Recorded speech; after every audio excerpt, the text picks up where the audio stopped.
Representatives of the Republic of Indonesia, Her Excellency Dr. Honoris Causa Ibu Puan Maharani. The President of the World Water Council, Mr. Louis Fauchon.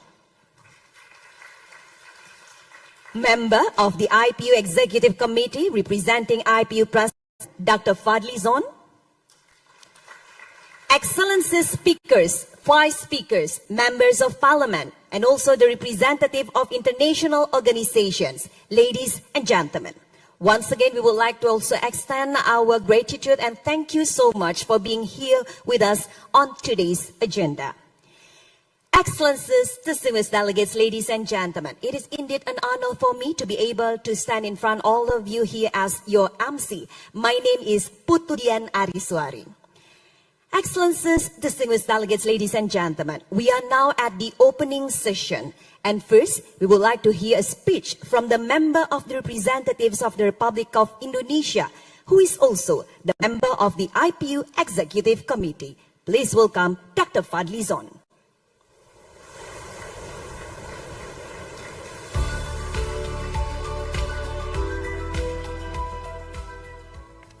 Assalamualaikum warahmatullahi wabarakatuh. Peace be upon us all. Om Swastiastu, Namo Buddhaya. Excellency Ibu Puan Maharani, Speaker of the House of Representatives of the Republic of Indonesia. Excellency Mr. Louis Fauchon, President of World Water Forum. Excellency Speakers and Vice Speakers of the Member Parliaments of the IPU. Honorable Member of Parliaments of the IPU, ladies and gentlemen. The year 2024 is a test for our commitment to foster peaceful, inclusive and sustainable world for everyone. With only 6 years left to achieve the 2030 global goals, it is the time to walk the talk and triple our global efforts for ensuring a sustainable and peaceful world. Today, almost 3.5 billion people do not have access to safe sanitation, and 1 in 2 globally suffer from water scarcity for several months a year, according to UNESCO. So water, when managed sustainably and equitably, it can be a source of peace and prosperity for billions of people. On the other hand, if we fail to manage, it could lead into the worst scenario with health, social and environmental and security problems unfolding as the consequences. Therefore, water issue is indeed a political issue. It requires political action and indeed political will to respect, protect and fulfill the rights of water and sanitation, since it is part of the basic human rights that is essential for the full enjoyment of life.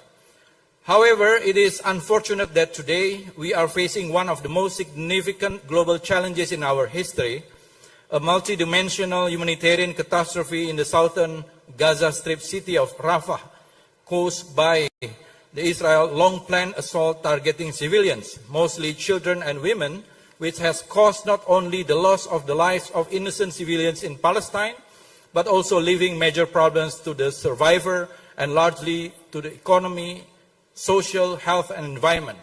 For the past 220 days, civilians' population in Gaza have no access to safe drinking water and clean sanitation, since these essential needs are both being destroyed and contaminated by Israel's missiles and bombs dropped, and the remaining water pipeline has been blockaded by Israel.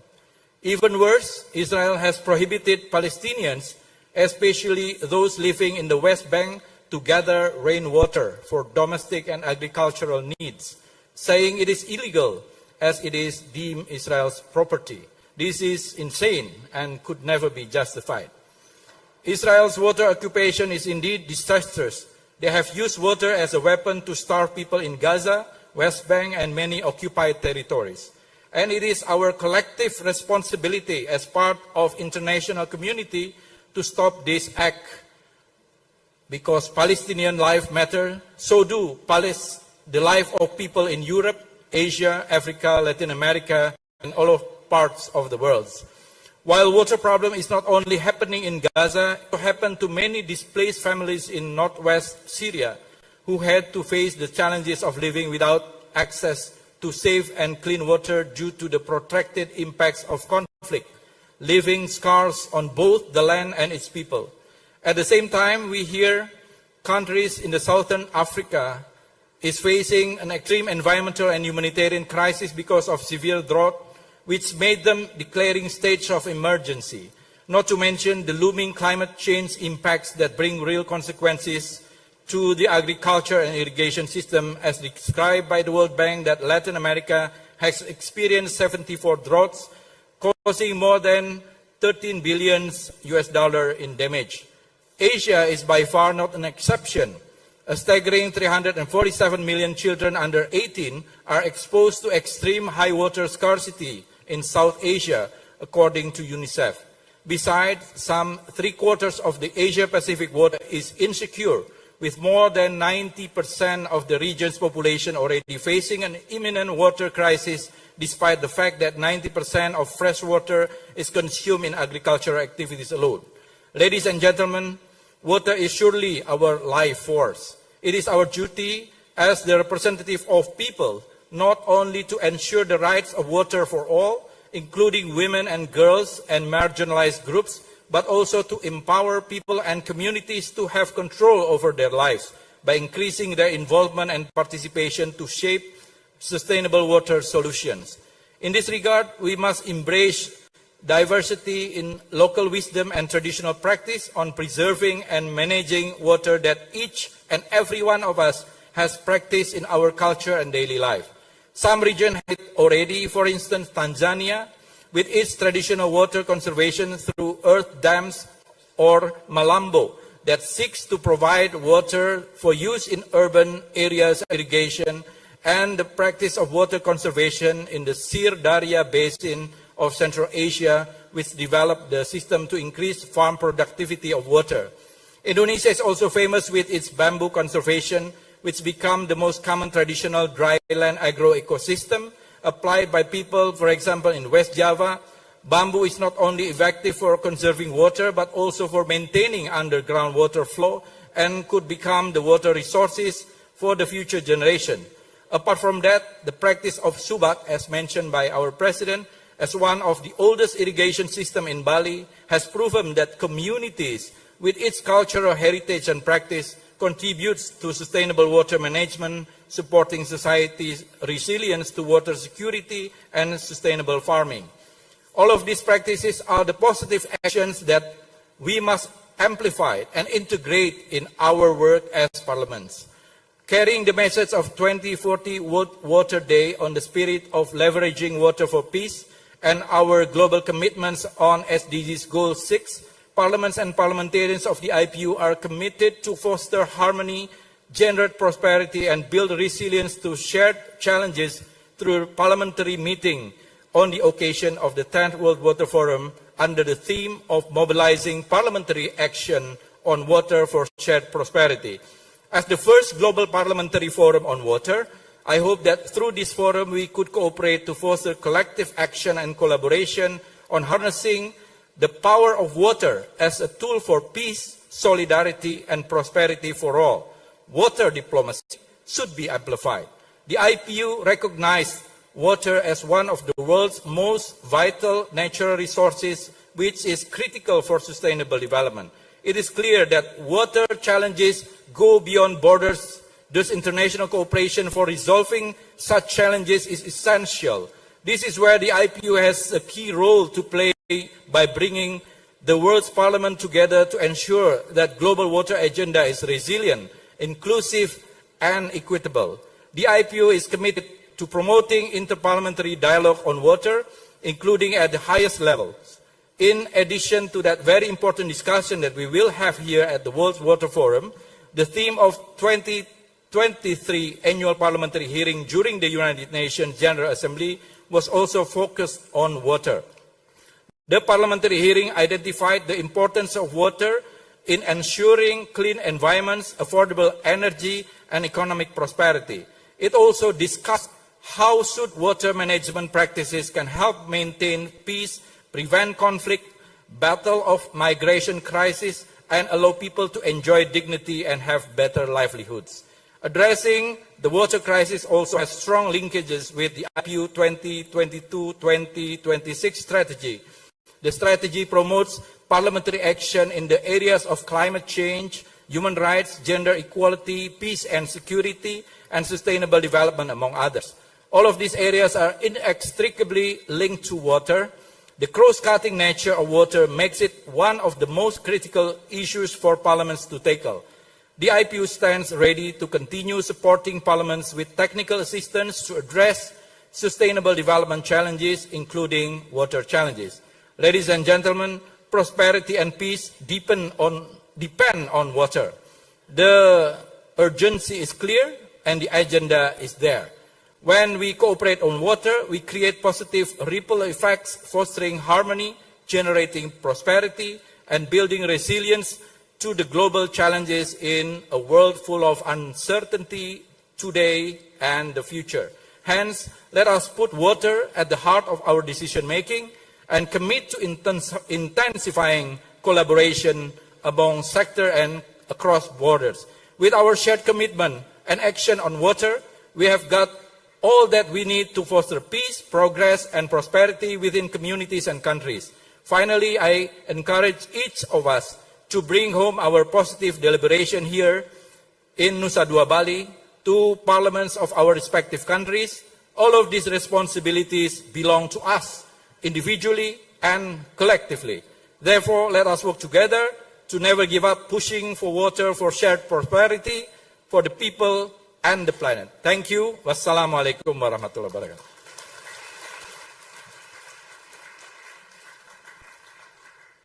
Thank you so much to Dr. Fadli Zon, who also already underlined a significant importance of sufficient water management practices with the support of the society as well as all stakeholders. Therefore, ladies and gentlemen, we need to keep on collaborating to face water-related challenges among parliaments especially. And through the parliamentary meeting today, we hope that we can strengthen the political commitment for parliament throughout the world, of course, in order to ensure that shared prosperity in the water sector. Moving on to the next agenda, let us now hear a speech that will be delivered by the President of the World Water Council. Ladies and gentlemen, please welcome Mr. Loïc Fauchon.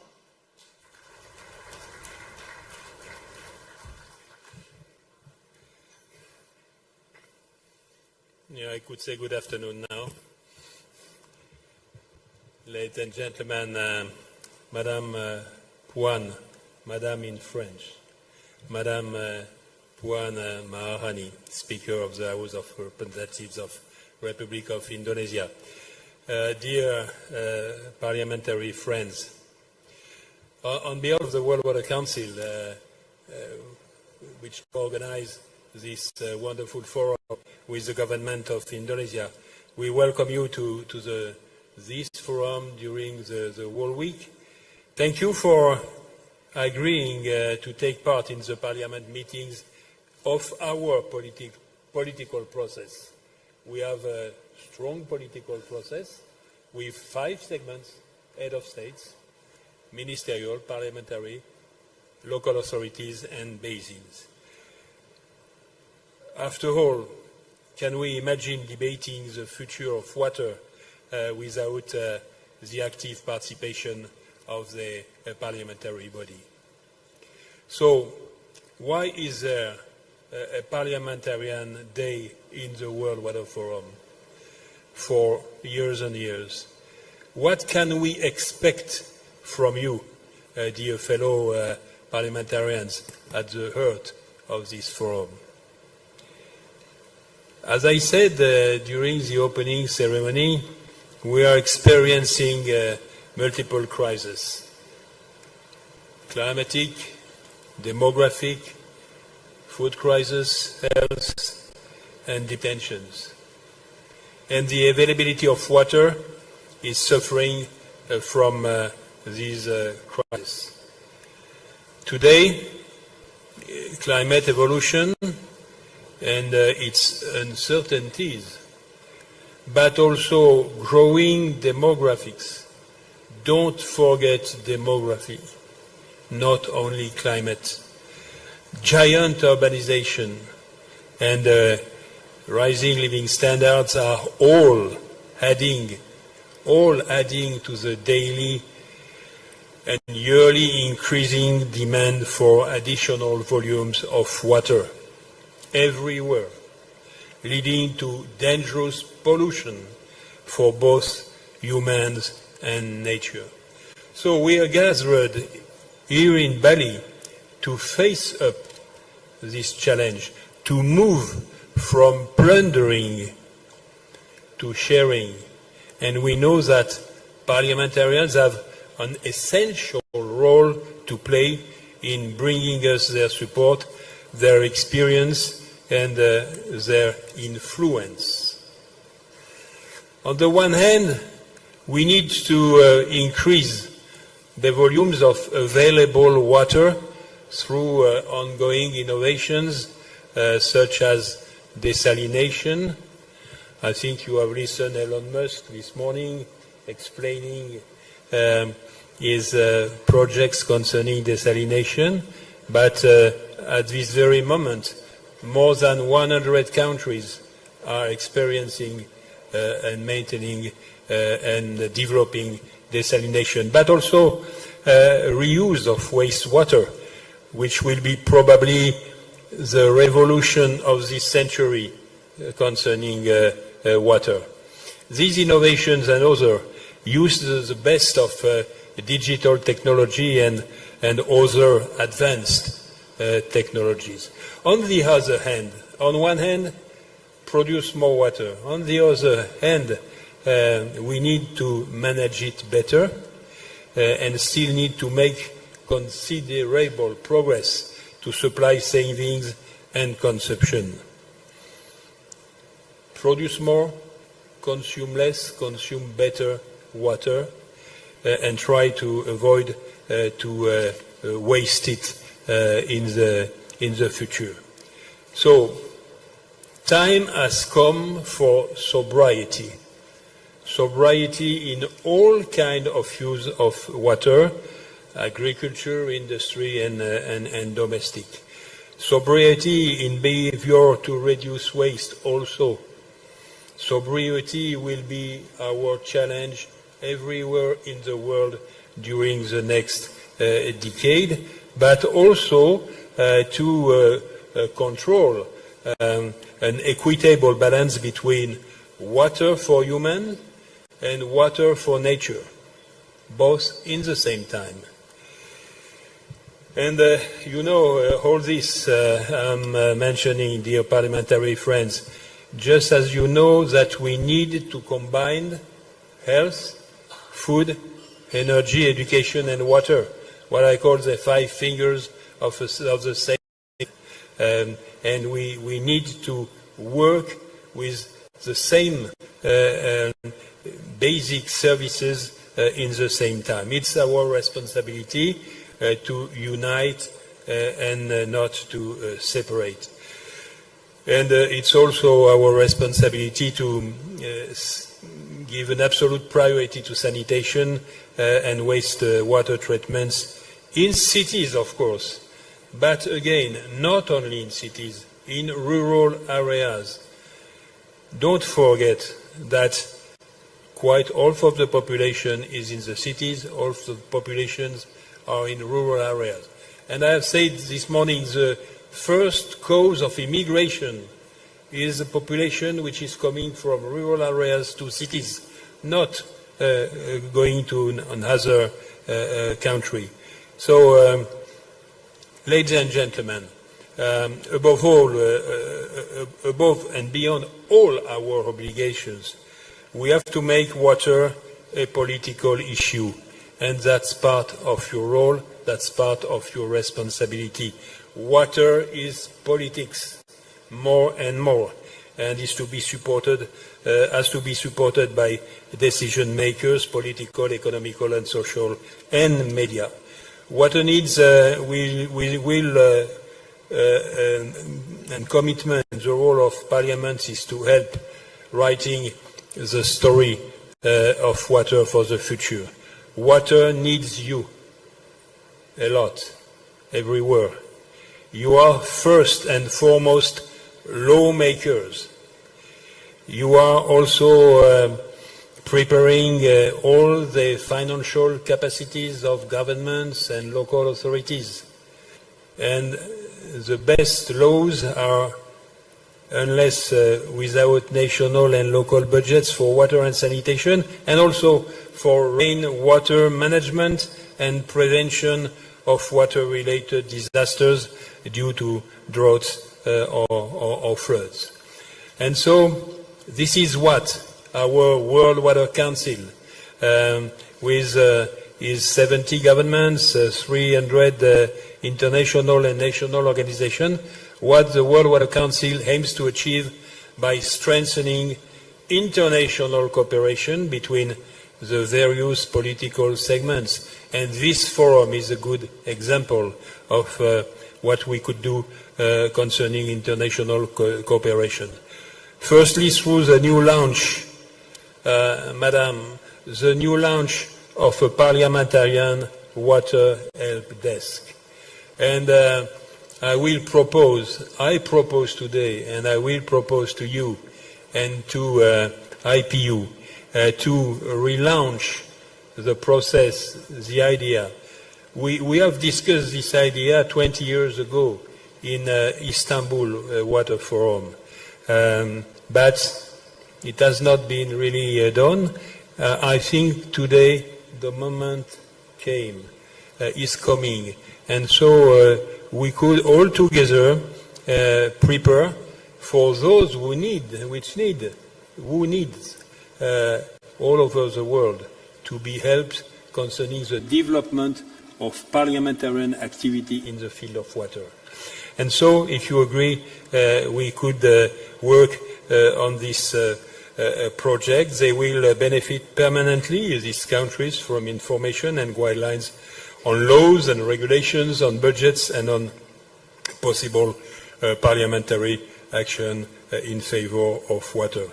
Our Council is ready to work again and to work with you in this direction, all together, establishing permanent cooperation as part of our joint efforts for the future of water.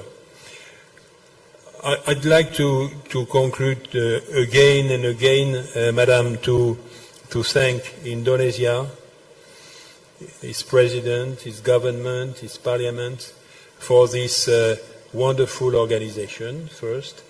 And we hope that together we could deliver commitments and solutions during this week, at the end of the week, and together after, because our agreement, our cooperation does not stop next Friday. We will continue for the next forum, which will take place in Saudi Arabia in 3 years. So we are very honored and pleased to be in Bali, in Indonesia, which is today the world capital of water.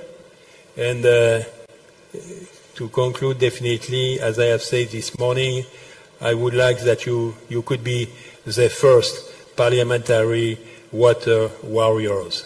Thank you.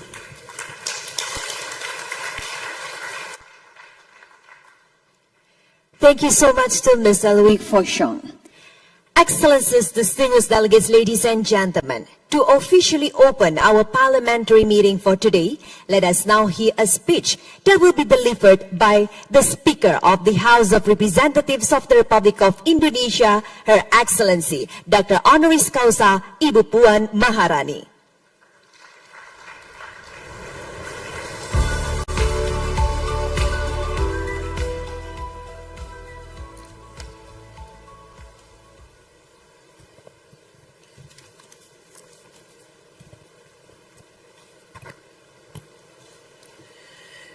Yang mulia para ketua dan wakil ketua parlemen, yang terhormat Presiden World Water Council, yang terhormat delegasi anggota parlemen.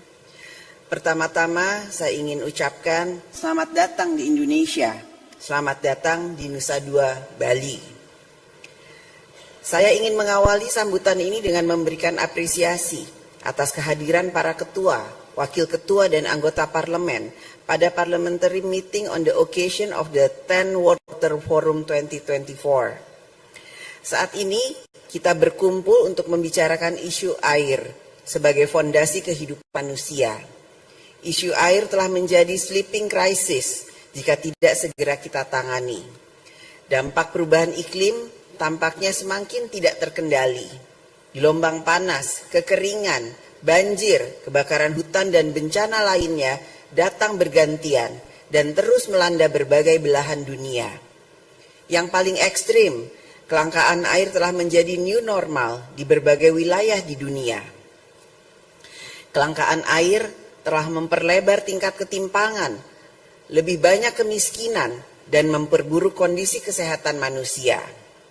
Bukan tidak mungkin, air akan menjadi ancaman bagi kehidupan generasi kita dan generasi mendatang. Namun, sayangnya perhatian dunia saat ini ditujukan untuk menangani ancaman krisis air dan berbagai krisis lingkungan lainnya. Dunia lebih fokus menghadapi ketegangan geopolitik yang semakin meruncing, rivalitas kekuatan besar, dan kompetisi ekonomi antar negara. Berbagai negara berlomba-lomba meningkatkan anggaran modernisasi persenjataan. Militer pada tahun 2003 telah meningkat menjadi 2,4 triliun US dollar. Sementara itu, studi terbaru Bank Indonesia menyebutkan belanja air ada sebesar 64 miliar. Sedangkan komitmen pendanaan negara maju untuk mengatasi perubahan iklim di negara berkembang adalah sebesar 100 miliar US dollar per tahun. Berarti belanja global untuk sektor air kurang dari 10% belanja militer. Pada saat bersamaan, FAO menyebutkan hampir 2 miliar manusia akan mengalami absolute water scarcity. Bayangkan jika dunia bisa melipat duakan belanja untuk air bersih. Bayangkan jika dunia bisa memberikan bantuan pendanaan dan teknologi bagi sektor air di negara berkembang dan miskin. Tentu banyak yang bisa kita lakukan untuk memperbaiki situasi kelangkaan air bersih. Kita melihat telah terjadi misalokasi sumber daya dan pembiayaan di dunia ini. Kita melupakan kepentingan dasar manusia, kepentingan atas air sebagai sumber penghidupan.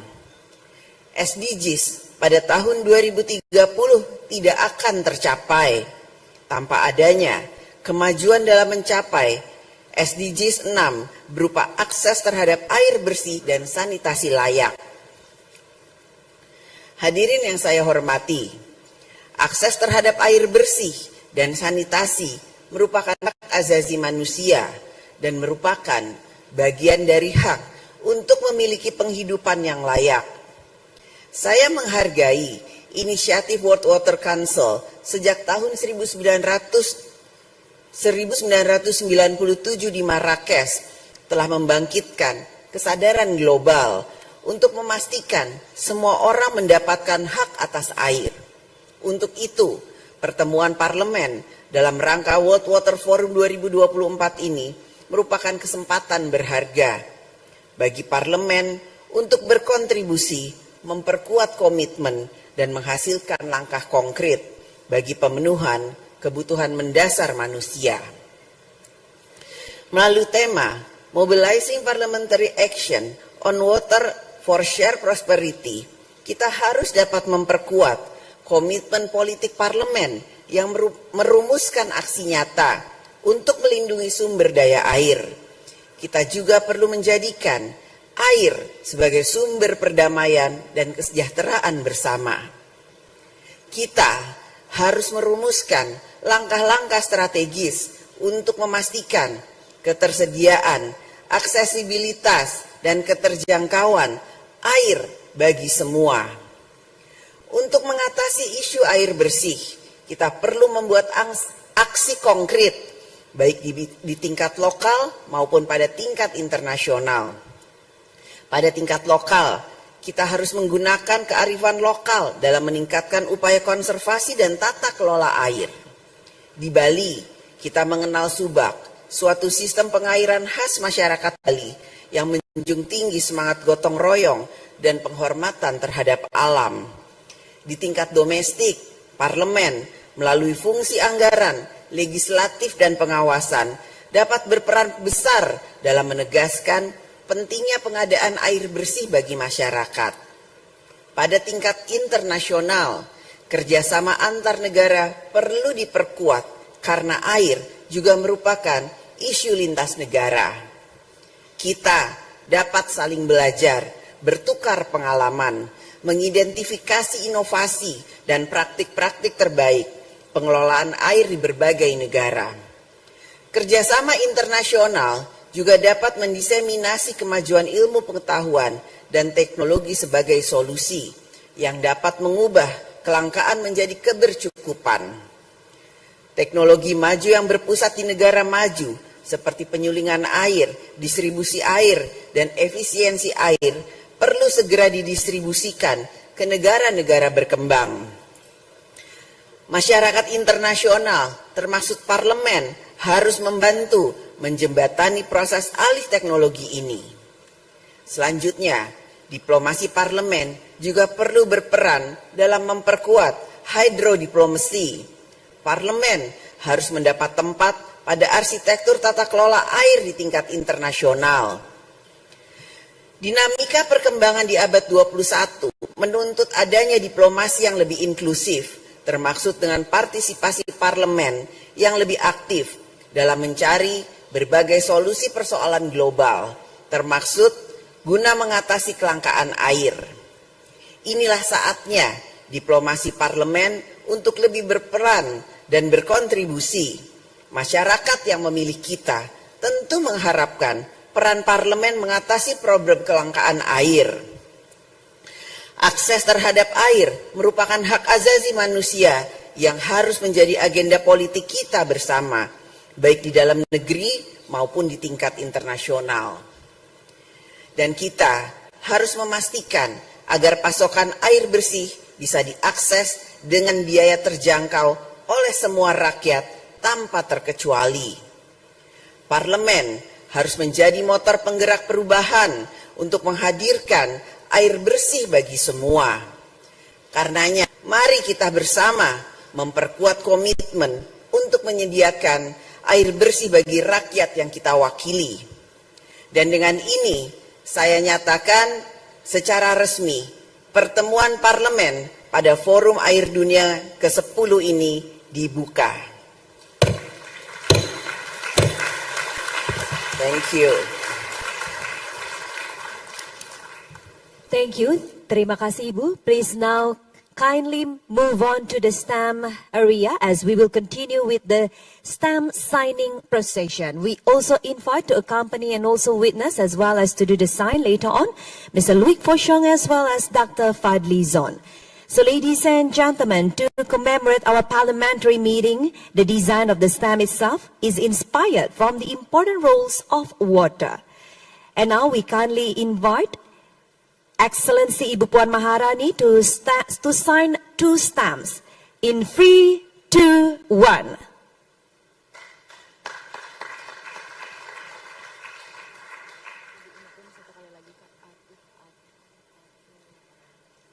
And then now continue to Mr. Luik Foshong. Please also sign 1 stamp. And then after that, we will also witness the next signing of the stamp by Dr. Fadli Zon, please. Please have a photo session, Excellencies.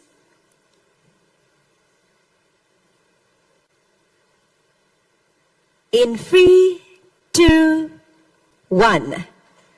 Let's give a round of applause and congratulations for the official opening of our parliamentary meeting. Thank you so much. Please kindly be seated.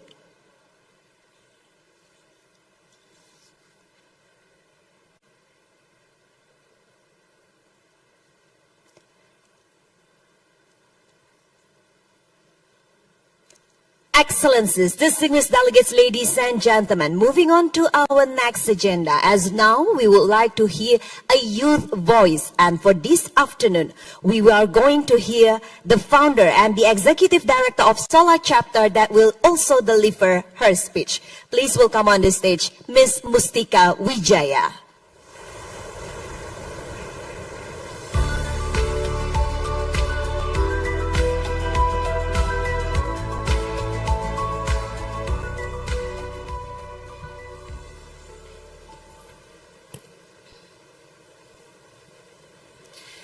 Good afternoon, Your Excellencies, members of Parliament, and global leaders gathered today.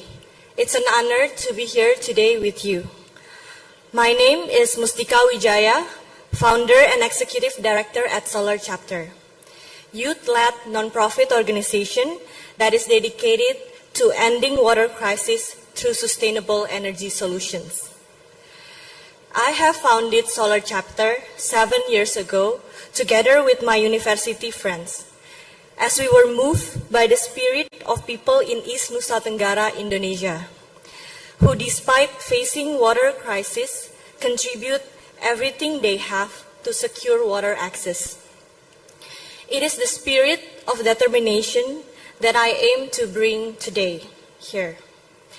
Since 2017, youth volunteers and local partners at Solar Chapter have implemented 19 community-led solar-powered pump systems, impacting more than 20,000 community members across villages, who previously have to spend 2 to 3 hours every day fetching water.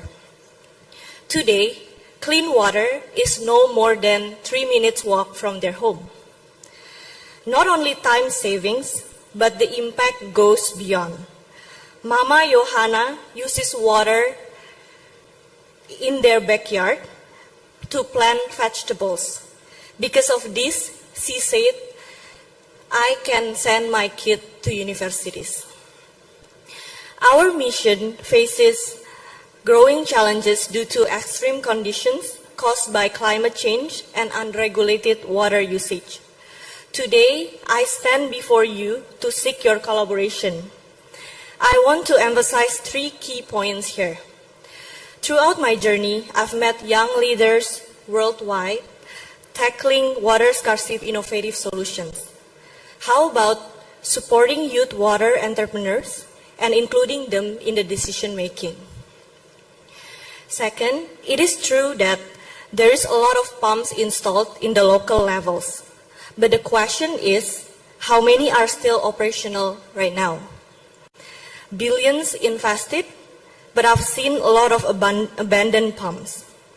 Investment in water sector is crucial, but there is a gap in building local capacity and also monitoring system. We want to deliver water for generations, not only for the report or a picture. On the other part of the island, tourism and businesses came. Water resources for households are drying up. We all said water for all, but there is no transparent water distribution and regulations there. In our communities, if we talk about building water access, there is so much hope in the room. Hope that no kid should choose between education or water. Hope that water resource can be passed down to generations. But they don't just talk, they take action. So let's work together to end water crisis right now. Thank you. Thank you so much to Ms. Mustika Wijaya.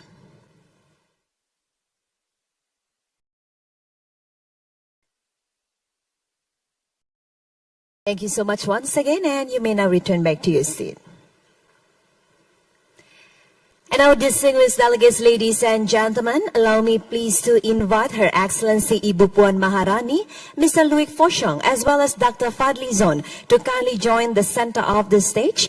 And now we will have a WiFi together along with all delegates. So please kindly, all delegates, rise for a while for the photo session.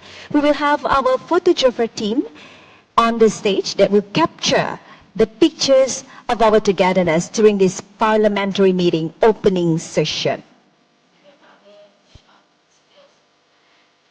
Once again, distinguished delegates, please kindly raise.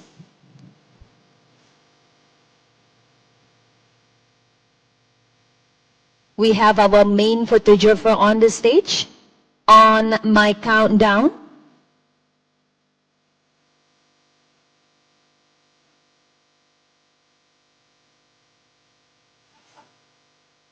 you may huddle in the center area of this Pachatu room as well.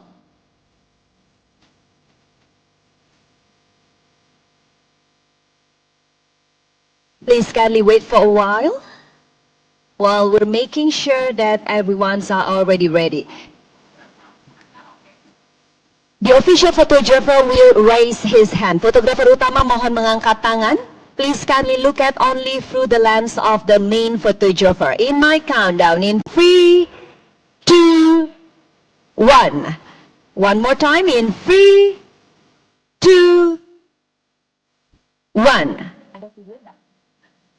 Thank you so much. Let's give another round of applause for all of us here. And this is also conclude the opening sessions of our parliamentary meeting in conjunction with the 10th World Water Forum. Ladies and gentlemen, we're going to start our first plenary session. So for those of you, the parliamentary delegates, please kindly remain in this Pachatu ballroom as we will start immediately the first plenary session. A gentle reminder for all of you, we will have our welcoming dinner that is hosted by Her Excellency Ibu Puan Maharani, located at the Mulia Hotel Nusa Dua. All delegates are expected to assemble at the lobby hotel of this BNDCC2 or at the lobby of this Pachatu Hall. We will have transportations that will direct you to the Mulia Hotel. Once we finish the whole session that we have today, we will go directly to the welcome dinner venue.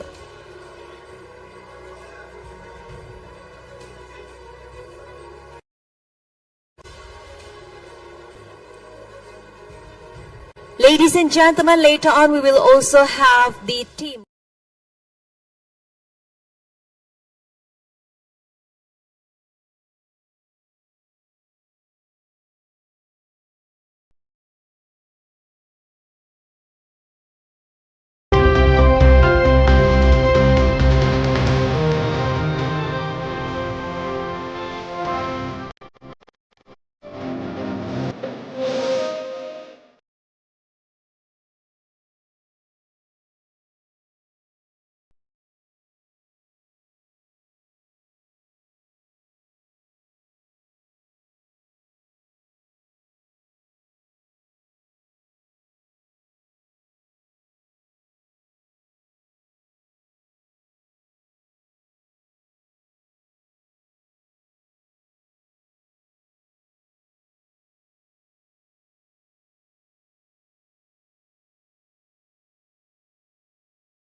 si vous voulez bien. Non, non, non, vous pouvez rester, j'ai pris le...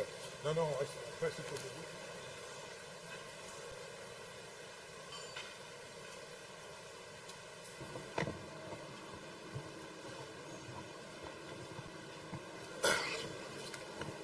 Merci, monsieur le modérateur. Je voudrais, avant de commencer, remercier le gouvernement d'Indonésie et l'UEP pour la parfaite organisation de cette rencontre du forum, mais aussi de cette rencontre parlementaire. Je voudrais d'emblée dire que l'eau fait partie des droits humains et donc l'accès physique et économique à une eau saine et suffisante est indispensable à la vie. Cependant, il existe deux types de sources d'eau, l'eau de surface et l'eau souterraine. Et l'eau étant un produit qu'il faut acheter, ceci renvoie donc à la notion de pouvoir d'achat, mais également à la justice sociale, puisque nous avions dit que c'est un droit humain. Alors, l'eau a une dimension biologique et humaine, mais aussi un facteur de production et donc a un coût. Il a également une dimension diplomatique, et tout à l'heure, à l'ouverture, ça ici a été relevé, et de plus en plus, nous parlons de la diplomatie de l'eau. D'où les accords régionaux, interrégionaux, mais aussi internationaux. Aussi, il y a la dimension sécuritaire de l'eau qui consiste à la gestion en amont et en aval et qui crée souvent des problèmes entre les usagers, donc individus et communautés, et l'utilisation de l'eau concerne principalement l'agriculture, la transformation, la santé et l'éducation, la navigation, le tourisme et la biodiversité. D'où les niveaux qui sont micro, avec des individus et les ménages, méso, avec les cours d'eau partagés au sein d'un même pays, mais aussi macro, avec des grands bassins d'eau entre pays, et nous avons l'ABN et la CBLT, Commission du bassin du lac Tchad, dont le Tchad est membre, je suis du Tchad. Et nous avons deux types de bassins, donc le bassin hydrologique et les bassins conventionnels. Quand on parle de bassin conventionnel, je prends l'exemple de la Commission du bassin du lac Tchad, où il y a 6 pays qui ont en partage le lac Tchad. Alors, avec l'utilisation de l'eau, bon, comme nous l'avions dit, ça concerne justement tout ce que j'avais dit, mais aussi avec le changement climatique, le régime d'eau est souvent perturbé. Et donc nous observons soit trop d'eau ou peu d'eau. D'où les problèmes de recharge des nappes, mais aussi les problèmes d'engorgement. Et là, nous constatons la mobilité des personnes d'une zone déficitaire à une zone qui est pourvue d'eau. Ceci est constaté et le Tchad en est un exemple. Donc le problème d'accès physique et économique de l'eau conduit à une pression sur l'environnement et engendre des conflits entre individus, entre communautés, mais aussi entre les nations. Et là, les exemples sont là. Au Tchad, nous constatons justement et nous gérons en tant que parlementaires ce genre justement de conflits. Ainsi donc, le Tchad a en partage le lac Tchad, le bassin du Niger et dans une moindre mesure le bassin du Congo, puisque c'est ce bassin-là qui alimente le fleuve Chari et Logon au niveau du Tchad. Donc, pour finir, je voudrais dire que le Tchad a souscrit à la vision de l'Union africaine sur l'eau, a une feuille de route assortie d'un plan d'action, et c'est le gouvernement qui en met en place, justement, qui met en œuvre ce plan d'action. Et donc, je voudrais aussi dire, puisqu'on a parlé de l'eau et de l'assainissement, la situation actuelle au Tchad est de 63,5% en termes d'accès à l'eau et de 22% en termes d'assainissement, et donc avec des disparités régionales. Donc dans tous ces processus, il faut souligner le rôle des parlementaires dans le règlement des conflits, dans la sensibilisation, dans le budget au niveau des parlements, mais aussi au niveau des plaidoyers auprès des partenaires techniques et financiers. Et je voudrais ici donner l'exemple du caucus pour l'eau et l'assainissement que nous avons mis en place au niveau des parlements du Tchad. Et ce caucus-là travaille pour justement relever ce défi qui est majeur aujourd'hui et qui concerne l'eau et l'assainissement. Et je voudrais ici féliciter quelqu'un qui est dans la salle, M. John, qui travaille beaucoup avec les parlementaires des pays d'Afrique, dont le Tchad, et qui nous accompagne justement dans cette démarche-là. Donc, je profite pour lancer un appel à l'action aux parlements qui ont déjà mis en place ce caucus, d'aller de l'avant, à ceux qui n'ont pas encore mis en place ce caucus, de le faire, et ensemble, nous pouvons justement nous atteler à relever ces défis-là ensemble, puisque, comme vous l'aviez dit, l'ODD 6, nous ne pouvons pas l'atteindre si nous ne nous mettons pas ensemble pour justement œuvrer dans ce sens-là et appuyer le gouvernement pour justement résoudre cette question cruciale de l'eau.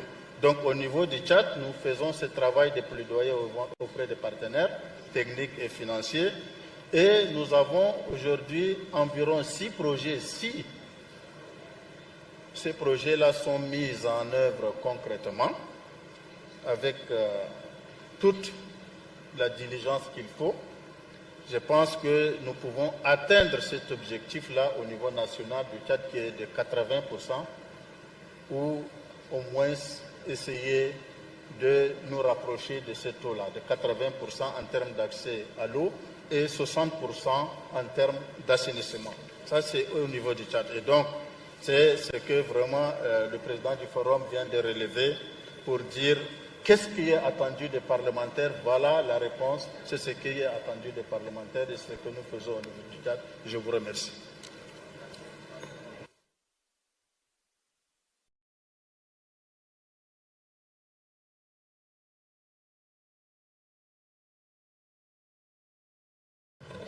Merci, Monsieur Issa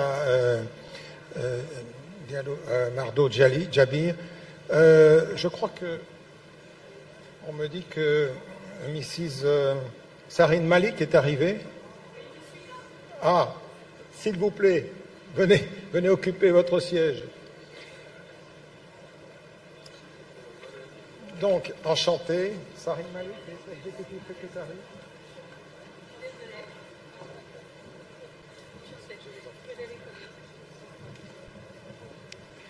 Sarine Malik est Executive Secretary de l'African Civil Society Network on Water and Sanitation. Monsieur Djabir, you need un casque. Qui c'est qui peut prêter un casque?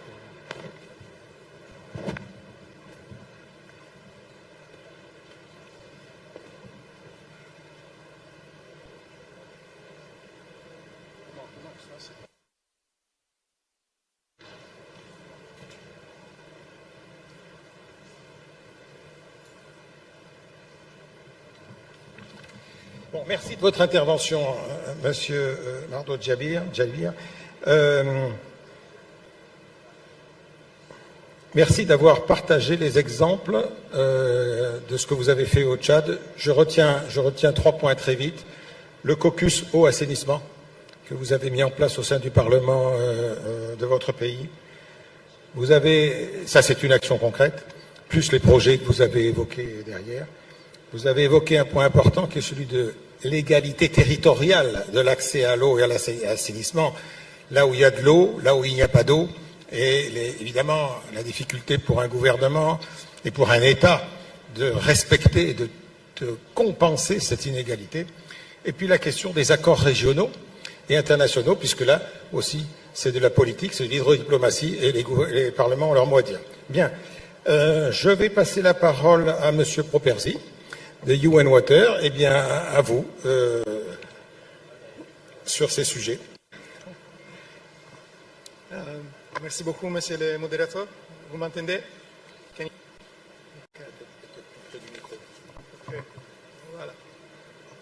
Can you hear me now?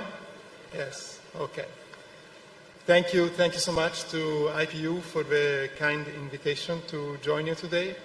So good afternoon, dear all members of Parliament. It's a real pleasure to join you today. So I'm the Chief Technical Advisor at UN Water. UN Water is the coordination mechanism in the United Nations for all agencies working on water issues. We have 36 UN agencies working together as part of the UN Water family. So thank you so much. I'm very happy to be here. So I will start from responding to your first question, and I will paint a very bleak picture. Then the numbers are, the numbers tell the whole story, right? And we know we're definitely off track to reach the promise of the SDGs and SDG 6 on water and sanitation especially. So we have 2.2 billion people lacking safely managed water. We have 3.5 billion people without safely managed sanitation, 2 billion without hygiene services. That results in 1,000 under 5 children dying every day. Okay? So while we are here during these seconds, a few children unfortunately have died. Now, we all know, we talk about the nexus, right? Water, energy, etc. 90% of energy production is very water intense. And at the same time, we have 50% of the world population living under water scarcity. And water-related disasters are increasing. And 70% of deaths by disaster are water-related. At the same time, financing for water, whether it's official development assistance, national budgets, it's going down. So we do have obviously, we do have a problem, okay? So what is the main challenge? I'm going to respond to the second question. There are many elements to this, but from the UN water perspective, there is one main big challenge, and that is we have a huge fragmentation in our sector, very different actors which are not necessarily working together in the same direction, and that results in a lack of policy coherence. Okay. So you work in the parliaments, and then you have the ministries. Now, I don't know, you tell me if the different ministries are actually have a coherence in policies related to water, or maybe they're competing between each other for resources and everything. So this is a common story that, it happens everywhere, also at the global level. Now, there are, of course, positive signs. There is hope, okay? And last year in March, we had the 2023 UN conference on water, and that was the first time in almost 50 years that the United Nations, the member states, United Nations, came together to discuss water at that level. So this is absolutely necessary because we've heard that, water is politics. So without politics, we're not going to fix the water problems we have. So as part of that conference, there is a follow-up resolution by the General Assembly which establishes that member states, you, have decided to have 2 additional conferences, one in 2026, which will be possibly, like right now, the governments of Senegal and the United Arab Emirates have offered to co-facilitate the modalities resolution.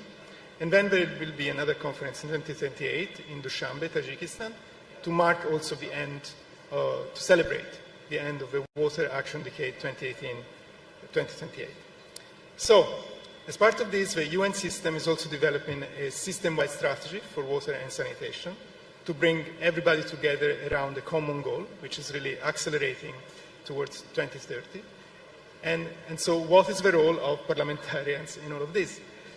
Well, from the United Nations side, from the agencies side, we will do everything possible to really work better together, but we also need the member states, governments, to help us in that. So to bring this policy coherence as part of the United Nations action.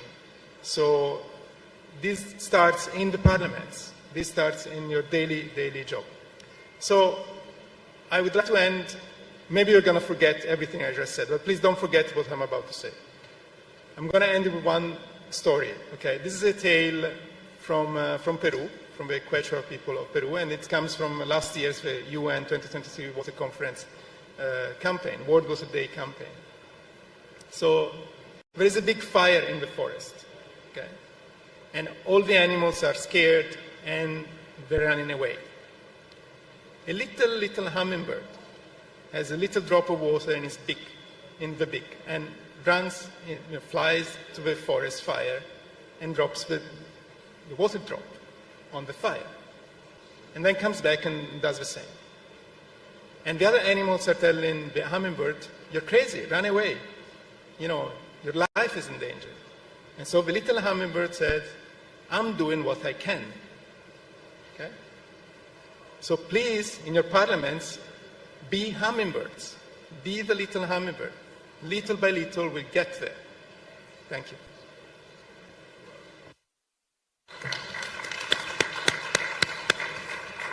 Merci, Monsieur Properzi, pour ce message volontariste. Effectivement, il faut que tous nous soyons des colibris. Je retiens ce que vous avez dit et qui est un vrai obstacle pour nous tous, qui est l'incohérence des politiques. Car la réponse à votre question, on la connaît, oui, ou plutôt non, les politiques ne sont pas cohérentes. Elles ne sont pas, parce que c'est très compliqué, elles ne sont pas au niveau d'un État, très souvent, entre la politique agricole, la politique économique, la politique de santé, la politique environnementale. Toutes ces politiques ont des objectifs souvent contradictoires, vous le savez très bien. Et au niveau international, vous savez aussi à UN Water qui est chargé de faire un peu d'ordre, je dirais, dans toutes les agences, les organisations des Nations Unies qui sont chargées de l'eau. C'est compliqué. Bien, là, voilà un challenge, mais merci de nous dire que vous, les parlementaires, vous avez votre rôle à jouer pour mettre un petit peu d'ordre là-dedans. Je vais passer la parole maintenant à Madame Sarine Malik. Voilà, je la parole sur l'accès à l'eau et à l'assainissement, sur les défis qui pour vous sont les principaux et quelles solutions ou quelles idées on peut soumettre à mesdames et messieurs les parlementaires pour faire progresser ce défi de l'accès à l'eau et à l'assainissement. Vous m'entendez là? Yes. Merci, je vais continuer en anglais. Merci. Assalamu alaikum. Barry Zainu. My name is Sirine Malik, so I'm the Executive Secretary for the African Civil Society Network on Water and Sanitation and the Vice Chair for the Sanitation and Water for All Partnership. Thank you very much to the Government of Indonesia for welcoming us over here. And I apologize for the slight delay. Jet lag has gotten the best of me today. So, honourable members of Parliament, I spoke to you, the IPU, about a year and a half ago. It was an impassioned speech in terms of demanding from you that it is incumbent upon you to develop, draft and implement legislation that not only will remove the barriers to the access to water and sanitation, but also at the same time increase access to water and sanitation and everything that goes around it. I was asked to come here today as a follow-up to the discussion that we had with you in New York. A couple of things. Bouncing off my colleague Federico, what he has mentioned, Last year, governments took a total of about 836 commitments, if I'm not mistaken, of which the majority were governments and civil society, and a couple of them which was private sector. I think this is information that you can easily look up.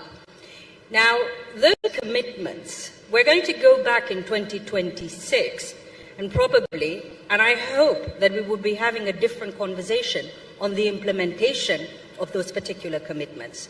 What do I mean by this? We're very good at taking commitments, making commitments, but implementing them and operationalizing them is a completely different issue. And we pray that you, the various houses that are here today, ensure that these commitments are translated into action. And in your role, of course, that would be law, legislation, which we know generally is the most extreme form after administrative actions, administrative recommendations. But if we are to change behavior, if we are to see that this access does happen, if we're to see that women and girls, the most vulnerable, the most marginalized, actually have access to water and sanitation, a lot of it actually rests on you. Number two, on the issue of financing and increasing investments in the water sector. There is no doubt that the water sector doesn't look like a great investment, and especially when on its returns. We prefer energy and other type of outputs, but we do know that in terms of the impact of human life and livelihood, water is central. There is still an issue, particularly in the global south, on investments in the water sector and the budget allocations. It is still very low, and on top of that, they are not protected. So it is incumbent upon you, houses that are here today, to make sure that the ring fencing takes place, that the budgets are increased, and that we're able to support our people and economic development. Third, on the issue of oversight. There's been a discussion lately in terms of illegal financial flows. Within our own countries, we tend to struggle, of course, with issues of integrity, stability, and transparency when it comes to the finances. And as parliamentary oversight committees and parliamentary account committees, it would be really important that further attention be brought to how the expenditure is actually being done in the countries. And finally, from a civil society perspective, recently in Kenya, there was a particular law that was passed based on the evidence that was brought by civil society organizations. It is something that touched all the other sectors, but it is something as well that removed the barriers. It was basically having to do with gender-based violence when it comes to the issue of water and sanitation, but it was absolutely critical in terms of this access. The laws that need to be drafted and need to be developed need to be justiciable, they need to be well-rounded, and they have to be explicit. We're having too many implicit type of legislation, therefore diluting the issue of the right to water and sanitation, budgeting, and all these other issues that I have mentioned. So, on the continent, I will speak for the African continent. So far, we are only 5 countries with the right to water and sanitation in the Constitution. 5 out of 54. I can imagine within the Global South, probably the number is much bigger. But this is where it starts. So as lawmakers, we pray unto you, we petition you to ensure that this becomes a reality and that in 2026, those commitments and promises that were made are actually fulfilled. Thank you. Thank you. Merci Madame Malik. Des points tout à fait fondamentaux sur l'évolution de la législation nationale, des législations nationales, internationales aussi. Sur le financement, je vais juste insister sur ce dernier point, car vous avez raison, les élus en général de tous les pays, je peux parler du mien aussi, sont extrêmement réticents à mettre de l'argent, notamment dans l'assainissement, parce que alors là, c'est vraiment, ça se vend pas, quoi, si on peut le dire. Or, c'est évidemment fondamental. Et puis après, évidemment, il y a les volumes budgétaires. Dès qu'on ne veut pas traiter d'un sujet, on ne met pas beaucoup d'argent. Et donc, tout ceci s'enchaîne. C'est la question, je pense, importante pour des parlementaires. Bien, nous allons maintenant prendre quelques questions. J'ai un certain nombre de participants qui se sont inscrits, que je vais appeler dans l'ordre où on me les a donnés. Alors, s'il vous plaît, je vous l'ai dit au début, Notre session a commencé en retard. Peut-être qu'on aura un petit peu de temps supplémentaire, mais en tout cas, je vous supplie de faire des interventions courtes, de 2 minutes maximum, et bien entendu d'aller au fait au cours de ces 2 minutes. Je voudrais passer la parole, s'il vous plaît, à Monsieur Sakchai de Thaïlande.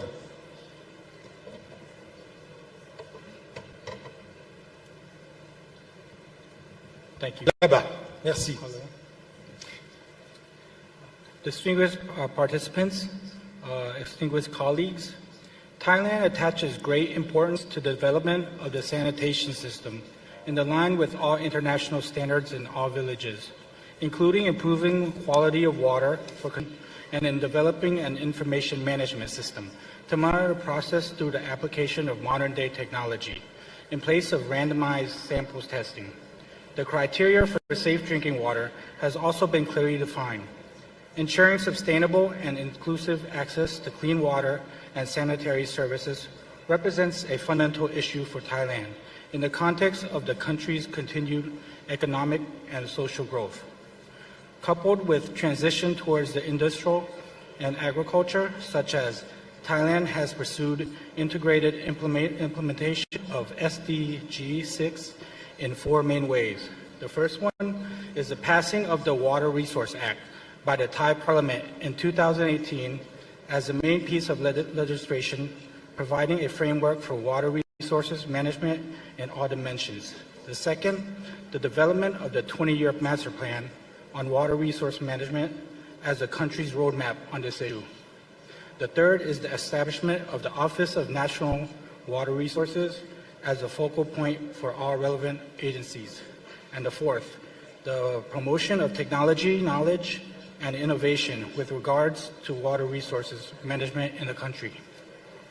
Under the said master plan, Thailand will implement integrated water resources management at 3 levels. Level 1 would be the water source management that focuses on preserving and restoring deteriorated upstream forests and preventing soil erosion to maintain healthy ecosystem and the balance of nature. Level 2 on the water usage by setting a goal to expand equal access to clean water supply in all provinces and reduce the number of villages without existing plumbing system across the country down to 0 by 2037. We also seek to ensure water security for agriculture and industrial sectors as well. Level 3 on wastewater management, that aiming to reduce wastewater from its source efficiency of the wastewater treatment system, as well as prevent seawater from pushing inland. The Parliament of Thailand will do everything within our mandate to improve the environment to meet the target of increasing efficiency in the use of water in irrigation, production, and consumption, and in reducing the total area of value of loss from floods to droughts, while promoting good standards and habits on sanitation, which will also help remove all barriers to access basic necessity in the country. Thank you. Thank you, Mister. Bon, deux petites annonces. D'une part, j'ai trois demandes de parole supplémentaires, donc ça va allonger un petit peu notre session. D'autre part, bon, le coffee break sera libre, si j'ose dire. Donc la session, on va pouvoir la prolonger un peu. Ceux qui voudront aller prendre quand même un café avant la session suivante pourront le faire. Je vais donner la parole, donner encore 3 ou 4 paroles, et puis après on demandera peut-être à l'un ou de nos panélistes de faire quelques remarques complémentaires. Merci, Monsieur le représentant de la Thaïlande, sur le partage de votre expérience. Je voudrais passer la parole à Alexandre Dvoinik de Russie. Russia. Please. Спасибо. You have the floor. Спасибо, господин председатель, уважаемые коллеги. Мы также в Российской Федерации очень внимательно относимся к водной повестке и понимаем, что во всем мире по-прежнему миллиарды людей не имеют доступа к безопасной питьевой воде, услугам санитарии и средствам гигиены. Понятно, что на парламентской площадке важно обсуждать лучшие законодательные практики и законы, которые позволили государствам достичь значительных успехов. В 2006 году в Российской Федерации был принят водный кодекс, который позволил управлять водными ресурсами в Российской Федерации, используя комплексный подход. Водным кодексом, то есть главным законом, определены основные принципы водного законодательства. И я бы хотел их отдельно отметить. Первый принцип – это приоритет охраны водных объектов перед их использованием. И второй принцип – это приоритет использования водных объектов для целей питьевого и хозяйственного бытового водоснабжения перед иными целями их использования. Каких результатов нам помогло это добиться? За данный период, к 2022 году, обеспеченность российских домохозяйств в целом централизованным водопроводом увеличилась более чем до 90%, и это также очень высокий показатель с точки зрения качественной питьевой воды. В Российской Федерации утверждена стратегия, есть федеральные целевые программы, есть национальные проекты, которые позволяют четко и публично обозначать эти цели и также фиксировать финансовые ресурсы, которые позволят этих целей добиваться. С большим вниманием относимся к сегодняшней дискуссии, потому что считаем, что данная проблема является общим и важным приоритетом, нацелена на совместное сотрудничество. И также хотим сказать, что Российская Федерация последовательно выполняет решения подписанных международных документов. Спасибо.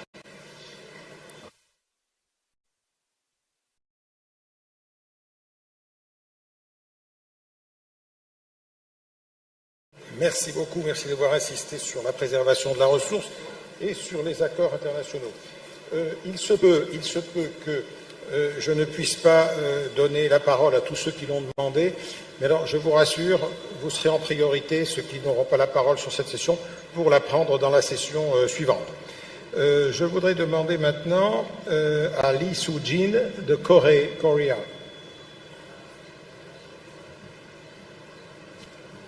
Mrs., you have the floor. 존경하는 각국 대표단 여러분 안녕하십니까? 대한민국 국회 이수진 대표단장입니다. 발언의 기회를 주신 우리 자장님께 감사 인사드립니다. 시간이 없으니까 앞의 부분을 생략하도록 하겠습니다. 물 환경은 수자원 관리 향상과 수생태 환경 보호를 통해서 발전할 수 있기에 국제 협력을 통한 인식 전환이 필수적입니다. 물을 이용하는 데 있어서 이렇게 더운 날씨에 만약에 강물이 흐르지 않고 볼을 만들어서 물이 고여 있다면 거기에서는 녹조 독소인 마이크로시스틴이 발생해서 물이 오염될 수 있습니다. 이러한 문제 해결은 매우 중요합니다. 그렇기 때문에 물에 대한 자연성 회복은 매우 중요하다는 것을 말씀드리고 싶습니다. 대한민국은 식수와 위생 서비스 개선을 위한 지속적인 투자로 99%에 달하는 높은 수준의 상수도 보급률을 가지고 있으며 위생 서비스 시설 이용 인구 비율도 99%가 넘습니다. 그리고 이러한 선진적인 물 관리 경험과 기술을 바탕으로 세계 시민들이 모두 충분한 양의 안전한 물을 공급받을 수 있도록 하기 위한 여러 협력 사업을 실시하고 있습니다.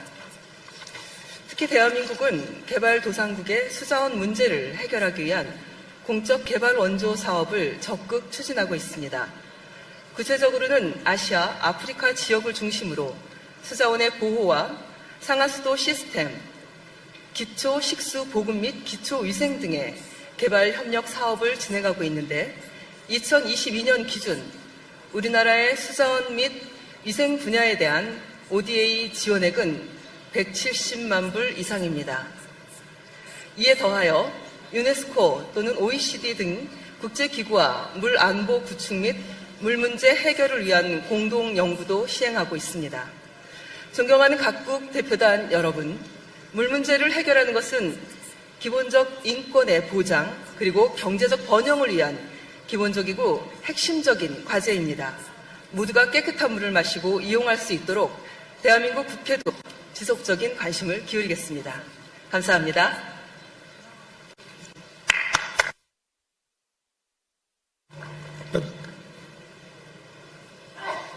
Kamsahamnida. Peut-être puis-je demander à ce stade une réaction des panélistes, soit que quelqu'un ait noté quelque chose, soit peut-être, M. Properdi, mais sur la coopération internationale. Monsieur Nabir, je vous en prie, une réaction.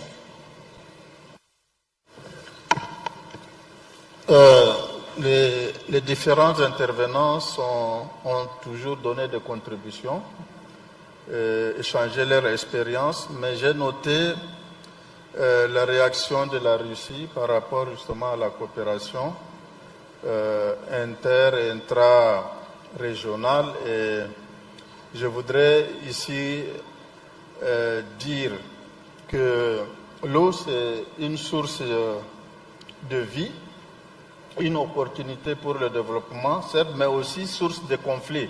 C'est pourquoi il y a eu ces accords-là. Et je donne l'exemple de la commission du bassin du lac Tchad, où, en tant que parlementaires, nous avons adopté dans nos parlements la charte de l'eau. Et cette charte-là permet justement de gérer les conflits s'il y en a entre un pays quant à la gestion des ressources. Donc c'est un exemple qui peut être aussi partagé avec les autres pays, avec les autres regroupements qui ont des cours d'eau ou des ressources en partage entre les différents pays. C'est ce que je voudrais ajouter. Merci. Merci beaucoup, c'est intéressant parce que les chartes n'ont souvent en général pas le même degré évidemment de contrainte qu'une loi ou qu'un décret, mais plusieurs fois des outils effectivement pour la résolution des conflits. Donc je pense que c'est un exemple intéressant. Puis-je passer la parole au docteur Hussein Mohamed Dahir de Somalia? Yes. Bismillah ar-Rahman ar-Rahim. Alhamdulillah wa salatu wa salamu ala man la nabiyya ba'da. Assalamu alaikum wa rahmatullahi wa barakatuh. Honorable members of IBU, ladies and gentlemen, esteemed colleagues and distinguished guests. I am honored to be here today representing Somali Parliament at this critical gathering of 10th World Water Forum, as convened to discuss one of the most pressing issues in our water security. I wish to share Somali's experience, challenges, and aspirations in managing our precious water resources. In Somalia, water scarcity is persistent challenge.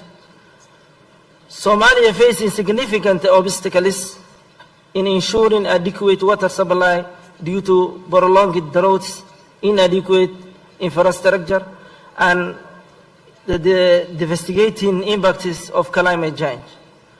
Many communities, particularly in rural areas, struggle with limited access to clean water, which directly affect their health and economic well-being. Despite these challenges, the Somali government has made considerable strides to address water issues. We have created several programs aimed at improving infrastructure, such as building new boreholes and rehabilitating existing water resources. Moreover, we are working on policy framework at promote sustainable water management, efficient and utilization of resources. We recognize that tackling water challenges requires a collective effort. Somalia is grateful for the support and partnership with international organizations, NGOs, and friendly nations that have been instrumental in our progress. These collaborations have helped us implement community-based projects that bring immediate relief and long-term solutions to water scarcity. However, our journey is so far from over. We call upon the global community to continue and increase their support for Somalia. We need financial investments, advanced technologies, and capacity building initiatives to build resilient water system. Your support can transform the lives of millions in Somalis who depend on access to clean water for their survival. And ensuring water security must hand in hand with sustainability and inclusiveness. We must adopt practices that conserve our environment and make our water system resilient to climate change. Additionally, it is crucial to involve all stakeholders, including women, youth, and marginalized groups in our water management efforts. Their participation ensures that our solutions are comprehensive and equitable. Looking ahead, Somalia envision future where every citizen enjoys reliable access to safe and clean water. Our goal includes increasing the coverage of water supply, reducing the incidence of waterborne diseases, and integrating water resource management into our national development plans. With the sustainable effort and international cooperation, we believe this vision can become reality. In conclusion, the 10th World Water Forum presents individually Could you conclude, please? Invaluable opportunity to learn each other and forge a stronger partnership. Together we can address the global water crisis and ensure better water secure future for all. Thank you. Thank you. Thank you, Mr. I would like to give the floor to India, Dr. Kanimoshi.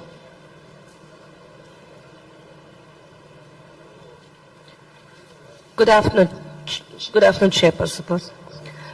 Yeah, my request would be the World Water Forum must be able to pass a resolution which must be acceptable by the United Nations and the Commonwealth also, so that the equity, the finance and the urbanization of the state of our technology can be brought about. In India, we were able to sustain all these points with the Jal Jeevan machine, which promotes the rainwater harvesting and accelerate the water conservation, and the Jal Shakti Abhiyan, the Catch the Rain with the tagline, and the National Water Mission, where the Government of India has established as one of the eight national missions under the National Action Plan on the Climate Change in April 2011. The main objective was conservation of water, minimizing wastage, and ensuring its equitable distribution both across and within the states, and interlinking of the Indian rivers.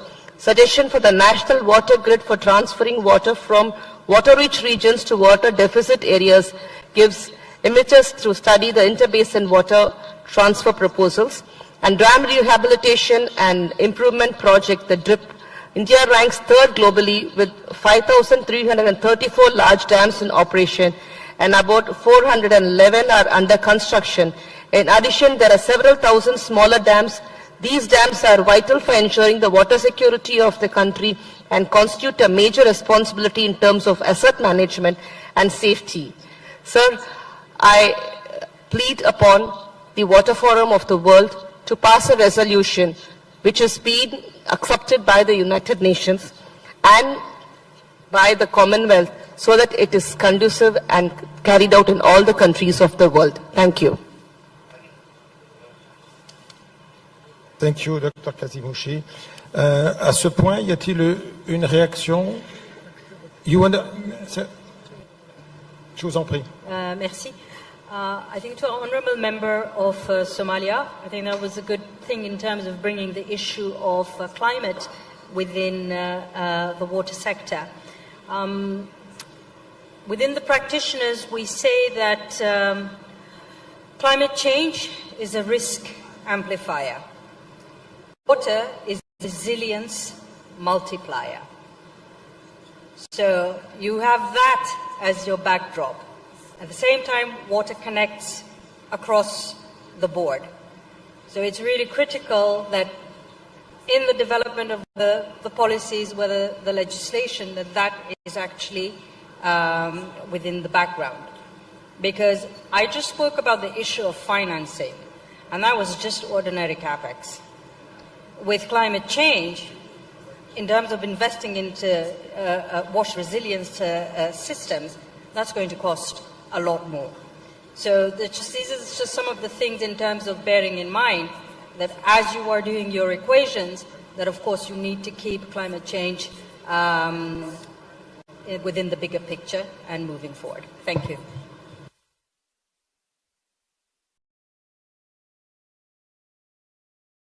Merci, Mrs. Salim. Je voudrais donner la parole maintenant à Monsieur Aman Ali d'Algérie. Algeria.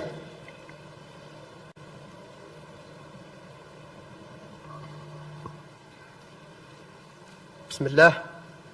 السيد الدكتور فضيلي والسيدة رئيسة المجلس بإندونيسيا الفاضلة، زملائي وزميلات النواب المحترمين، في البداية أود أن أعبر عن سعادتي كبرلماني جزائري ووزير سابق للموارد المائدة بالتواجد معكم في هذا الاجتماع المهم للمنتدى العالمي العاشر للمياه في هذه المدينة المضيافة والجميلة.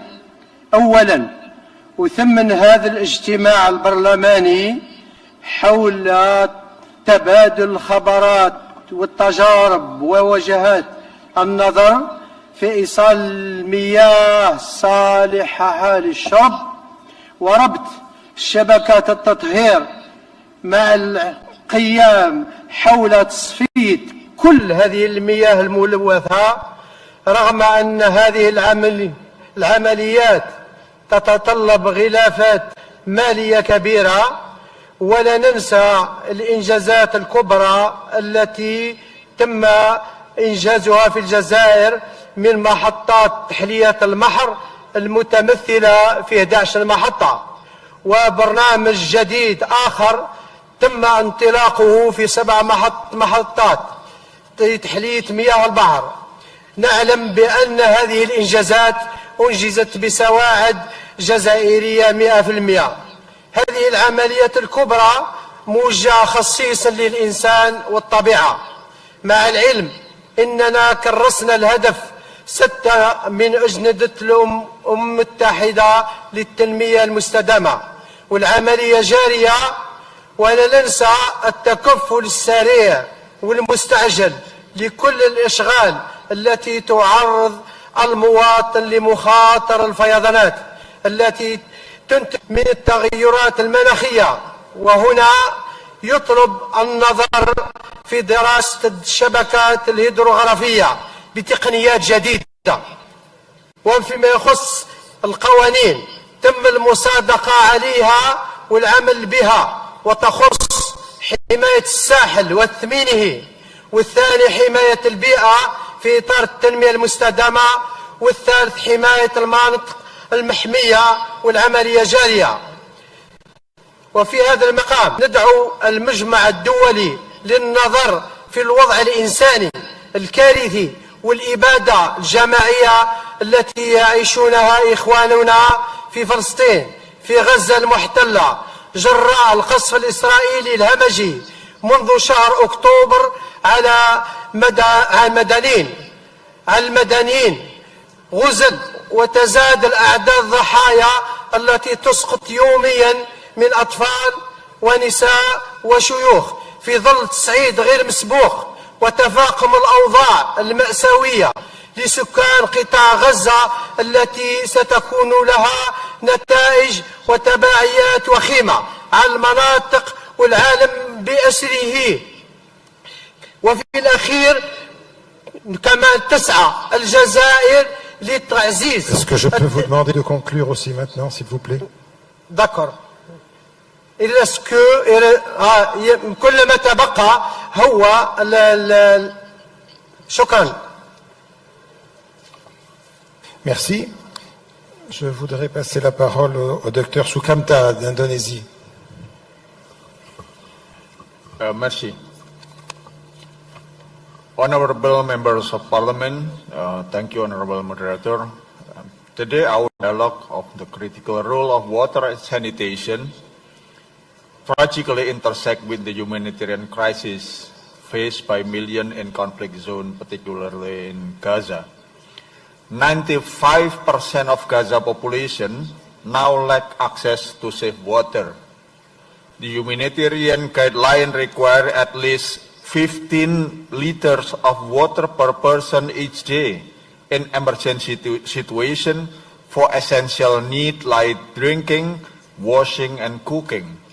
Yet, shockingly, in Gaza, only 1.5 to 1.8 liter of water is available per person daily, far below the WHO recommended 100 liters. This severe shortage has turned access to clean water from a basic need into a matter of life and death. The healthcare system is also overwhelmed by the increasing spread of waterborne disease such as cholera, typhoid, which is disproportionately affect children and lead to preventable death. Our global commitment to SDGs, particularly goal number 6, is not just about improving statistics, but also about saving life and upholding human dignity. The condition in Gaza are a stark reminder of how crucial access to clean water is not only for survival, but also for the foundation of peace and human security. Indonesia remains steadfast in our commitment to supporting Palestine.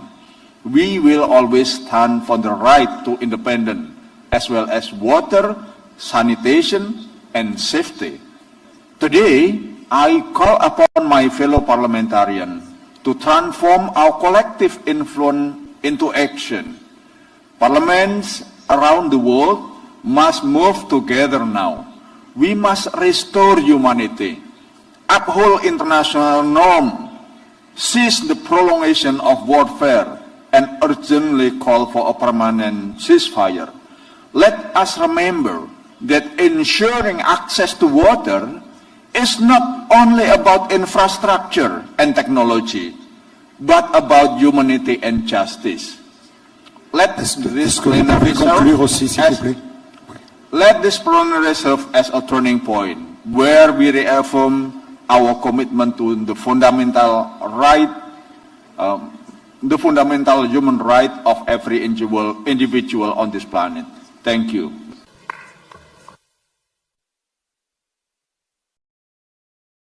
Je vous remercie. Nous avons dépassé le temps de cette session, comme je vous le disais tout à l'heure. J'ai encore une demi-douzaine de prises de parole que je ne pourrai pas accorder au cours de cette session, mais qui pourront être reportées dans les sessions suivantes. Alors je voudrais quand même donner une dernière fois la parole à l'Ouzbékistan, et puis derrière j'ai noté la Côte d'Ivoire, le Ghana, le Bangladesh, le Kenya, Bahreïn, le Sénégal. Voilà, ces personnes-là pourront prendre la parole par la suite. L'Ouzbékistan, s'il vous plaît. Спасибо. Уважаемый господин председатель, уважаемые дамы и господа участники, позвольте мне выразить искреннюю признательность организаторам за возможность выступить на столь авторитетном международном мероприятии. Действительно, сегодня на планете все взаимосвязано настолько тесно, что любое действие, особенно если это касается воздействия на природу, обязательно отразится в других точках Земли. Мы разделяем видение генерального секретаря ООН, его превосходительства Антонио Гутерреша, что нам надо мыслить и действовать от имени будущих поколений и принимать решения с учетом их прав и интересов. Как известно, вода также является одним из основных климатообразующих факторов, наглядно проявляющиеся признаки нездоровья окружающей среды с дефицитом пресной воды. Уникальная специфика атмосферной циркуляции над Центральной Азией обусловлена с ее расположением в центре огромного евразийского континента. К сожалению, у нас в Центральной Азии за последние столетия температура повысилась в среднем 1,7 градуса по Цельсию. В этом изменение климата оказывает существенное влияние на окружающую среду и жизнь человека. Во-первых, смещает сезоны года. Во-вторых, нарушает цикличность выпадения осадков. В-третьих, изменяет ландшафт Земли и вызывает опустынивание или заболачивание. В-четвертых, негативно влияет на целые отрасли экономики, например, сельское хозяйство, водное хозяйство. И, наконец, в-пятых, может привести к климатической миграции. Уважаемые дамы и господа, глубокие положительные перемены и кардинальные качественные сдвиги, происходящие в Узбекистане, быстро меняют облик нашей страны. Без преувеличения можно сказать, что под руководством президента Республики Узбекистан Шавката Миромоновича Мирзияева наше государство вступило в новый этап, я бы сказал, в новую эпоху своего развития. Совершенствуется законодательная база, формируется новое экологическое мышление, повышается экологическая культура. Согласно стратегии Узбекистан-2030, мы поставили задачи по охране, в том числе водных ресурсов, окружающей среды и рациональному использованию природных ресурсов. Снижению парниковых газов до 2030 года мы намерены снизить на 30% и внести свой вклад в предотвращение изменений климата. Рациональным использованием ежегодно по инициативе президента проводится Яшиль Макон, зеленое пространство, акция, когда ежегодно мы с 2022 года сажаем более 200 миллионов деревьев и кустарников. Мы планируем довести до 2026 года общее количество посаженных деревьев до 1 миллиарда штук. Как вы знаете, уважаемые коллеги, имеется огромная... Vous voulez bien conclure aussi, s'il vous plaît? Just a second. Огромное значение имеет Аральская трагедия. Главный акцент в мерах по адаптации изменений климата мы ставим обязательно, считаем целесообразным осуществление следующих совместных усилий. Первое. Прогнозирование, моделирование влияния природных процессов на социально-экономическое развитие регионов и стран. Второе. Провести экспертизу рационального природопользования, программ повышения эффективности водопользования и водосбережения. Третье. Широкого внедрения зеленых инноваций в целях рационального использования водных ресурсов. Четвертое. Разработка мероприятий по минимизации негативных последствий от экологических и климатических изменений, а также антропогенного воздействия на окружающую среду. И, наконец, пятых, развитие спутниковых методов исследования для мониторинга оледенения горных территорий Центральной Азии и сопредельных стран. Спасибо за внимание. Merci beaucoup. Voilà, pour conclure cette session maintenant, et je vous remercie de l'avoir suivi jusqu'au bout, malgré cette petite prolongation. Je me tourne vers les panélistes pour savoir si en un mot, en deux peut-être, vous avez extirpé quelque chose de ces interventions. Merci.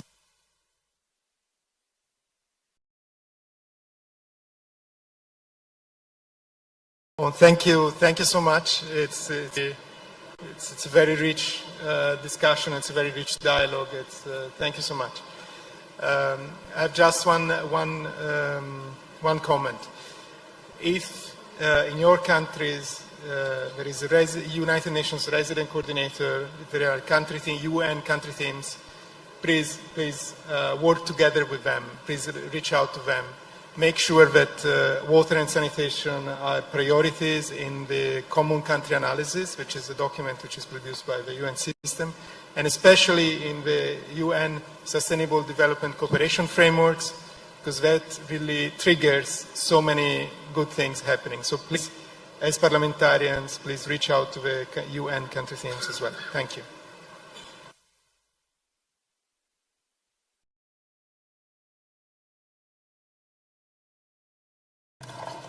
Merci. Pour ma part, je voudrais juste relever qu'il y a eu des expériences ici qui ont été relevées et qui pourraient nous aider, nous parlementaires, parce que nous sommes interpellés et nous devrions jouer notre rôle de législateur, mais aussi de contrôleur de l'action gouvernementale, surtout en termes de financement. Nous devrions être regardants sur les budgets quand il faut l'adopter, mettre l'accent sur certaines priorités comme l'eau par exemple, l'assainissement, et on devrait s'assurer que justement que cette catégorie de dépenses-là a été prise en compte. Et si nous voudrions arriver à atteindre l'ODD 6, nous devrions justement mettre l'accent sur cette question-là, des financements, et c'est par rapport à ça que nous pouvons peut-être espérer atteindre cet objectif de développement durable qui est l'ODD 6, même si par ailleurs c'est très difficile parce que les résultats aujourd'hui nous montrent que nous sommes encore loin du compte. Merci beaucoup. Merci beaucoup. J'appelle votre attention sur le fait que dans la session suivante, vous aurez à parler des actions innovantes et donc en matière de financement, ça sera le moment de faire preuve d'imagination. Madame Saline. Yes. Thank you very much and thank you for sharing your experiences with us. Just to bounce off Federico and our colleague here from Chad, yes, to really stress the point on the prioritization of water and sanitation in the public discourse and national affairs. It is really critical that it be given the utmost prominence moving forward, whether in terms of having an adequate governance structure to manage it, having adequate financing, but also ensuring that the political will is built. Moving forward, in terms of cooperation, water is going to connect all of us, whether we like it or not. It will not so much be about an economic dependency, but mostly about a water dependency. So I think the IPU is a good start to ensure that this connection and cooperation starts somewhere. But my parting shot is please prioritize water and sanitation within your countries. Thank you. Merci de ce message qui servira de conclusion et d'introduction à la suite des travaux. Je vais donc mettre un terme à cette session. Je vous remercie de votre patience et donc passons à la suite. Merci.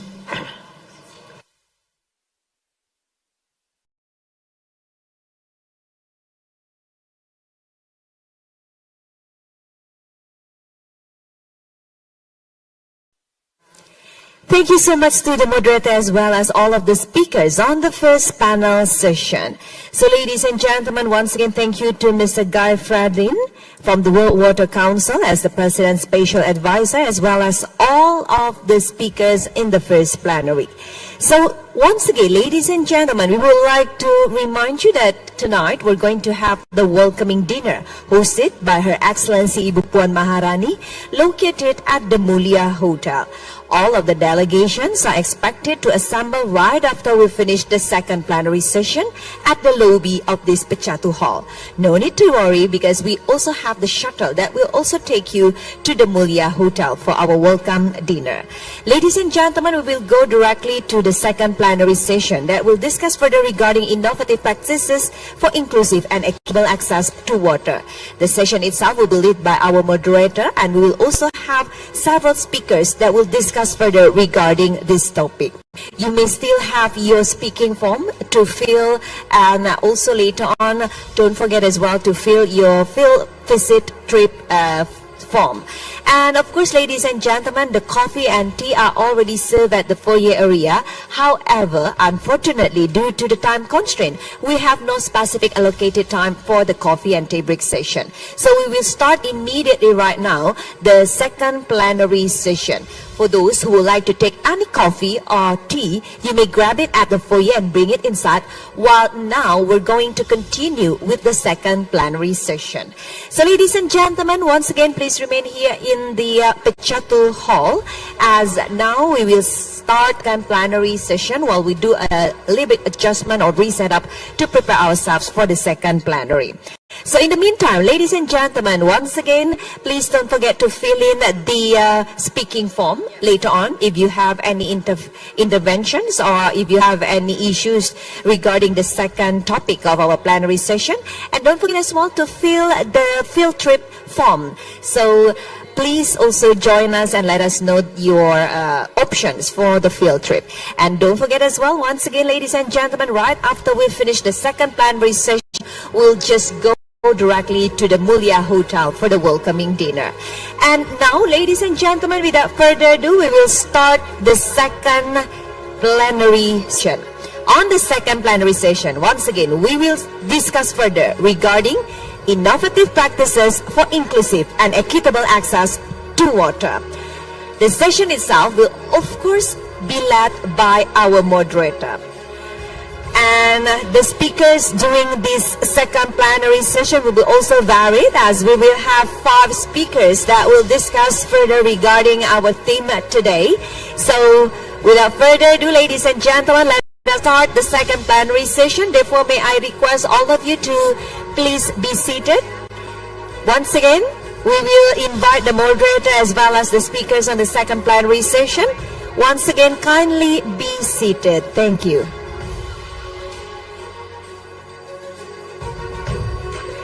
Now, ladies and gentlemen, it's time for us to plenary session. I invite the moderator, the member of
on the stage, the President of Club de Madrid, former President of Slovenia, His Excellency Mr. Danilo Turk.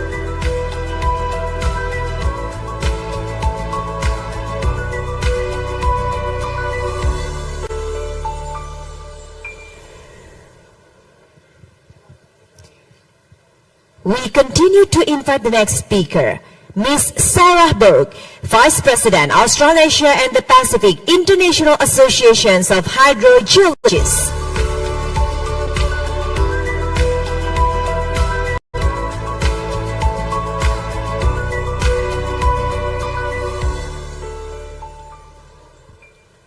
Next, we invite the member of the House of Representatives of Indonesia, Mr. Putu Supatma Rudana.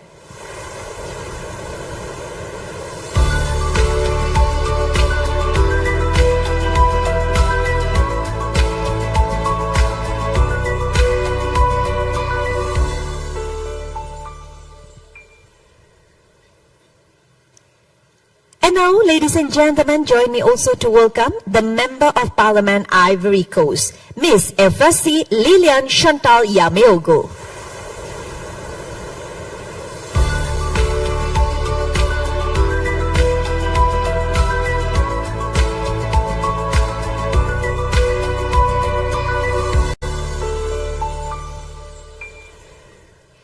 Those are the whole speakers on the second plenary session, and as we already have the moderator and also the whole speakers, let us now start by handing over to the moderator, please. Thank you very much, Your Excellencies, dear colleagues.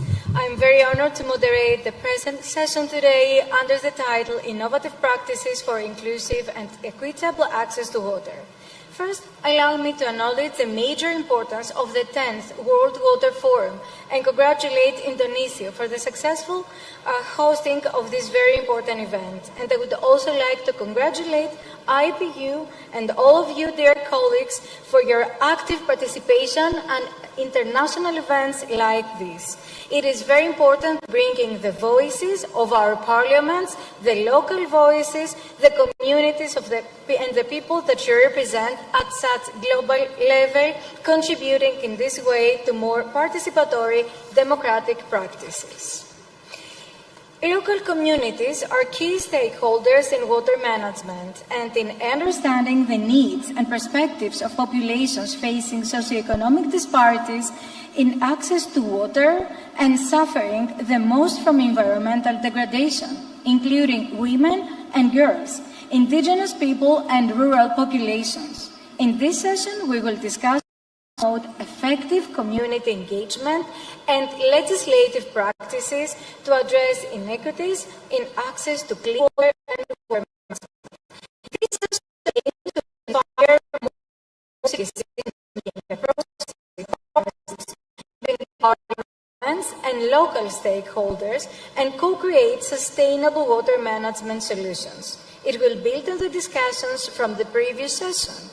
As in the previous session, we will hear from experts, and we also want to know what is happening in our own countries, what the parliaments are doing to promote equity to access in clean water. Let's try for this session to be as interactive as possible. The distinguished panel for the session includes Ms. Arminda Alizabada, Executive Secretary of the United Nations Economic and Social Commission for Asia and the Pacific. Welcome.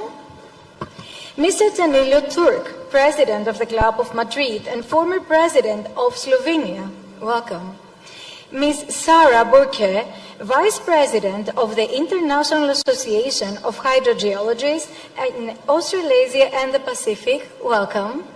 Mr. Putu Subdama Rodana, Member of the Parliament of Indonesia and Member of the Bureau of the 4th Committee on Sustainable Development of IPU. Welcome. And Ms. Efrasi Lilian Chantal Yameogo, Member of the Parliament of the Ivory Coast. Welcome as well. Panelists are invited to respond to a first round of guiding questions. And we have only 5 minutes each to address these questions, and then if time permits, we're going to come back to you.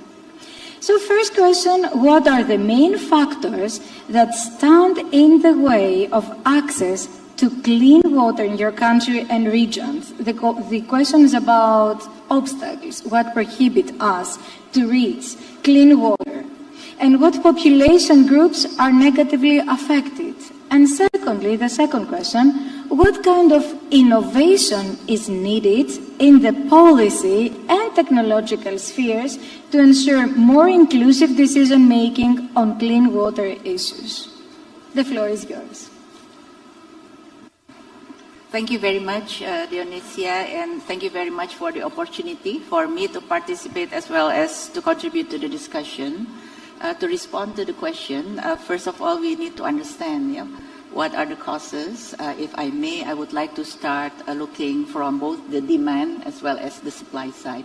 From the demand side, we understand that population is growing rapidly in many countries, including in our region, because if I see it from the perspective of the region Asia Pacific, not to mention also the economic growth. many emerging countries, so therefore the need for water has significantly increased. Another contributing factor is the competing use of water, not only for household, but also industry, agriculture, and now also increasingly the energy sector. If I may add, one other factor that contributes also not in an unsustainable manner is in terms of the behavior in the consumption of water, also that people tend to consume in an unsustainable manner. Two also contributing factors are, again, in terms of quality, water quality. So not only we talk about accessibility in terms of quantity, volume, but also quality, with pollution.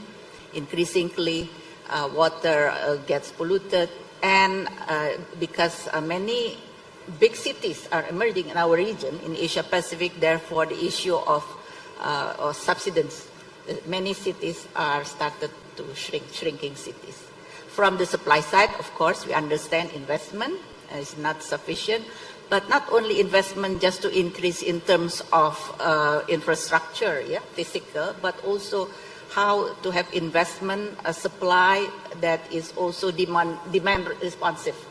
Otherwise, it will not be effectively utilized, all this infrastructure being built in terms of water. Last but not least is climate change disaster, which exacerbated this in terms of access, also the sustainability of water. And last but not least, I may also add, because we look from the regional level, is the issue of melting of glacier. I know that many countries face this immense challenge because glacier is the source of clean water for many countries in part of our region. So therefore, the need also for this transboundary water management becomes very important. Maybe if we have time, I will touch maybe a bit later on these innovative policies as well as all this technological innovation that can contribute also into the policy formulation. But maybe later when we have more time. Thank you very much. Thank you very much, Mr. President.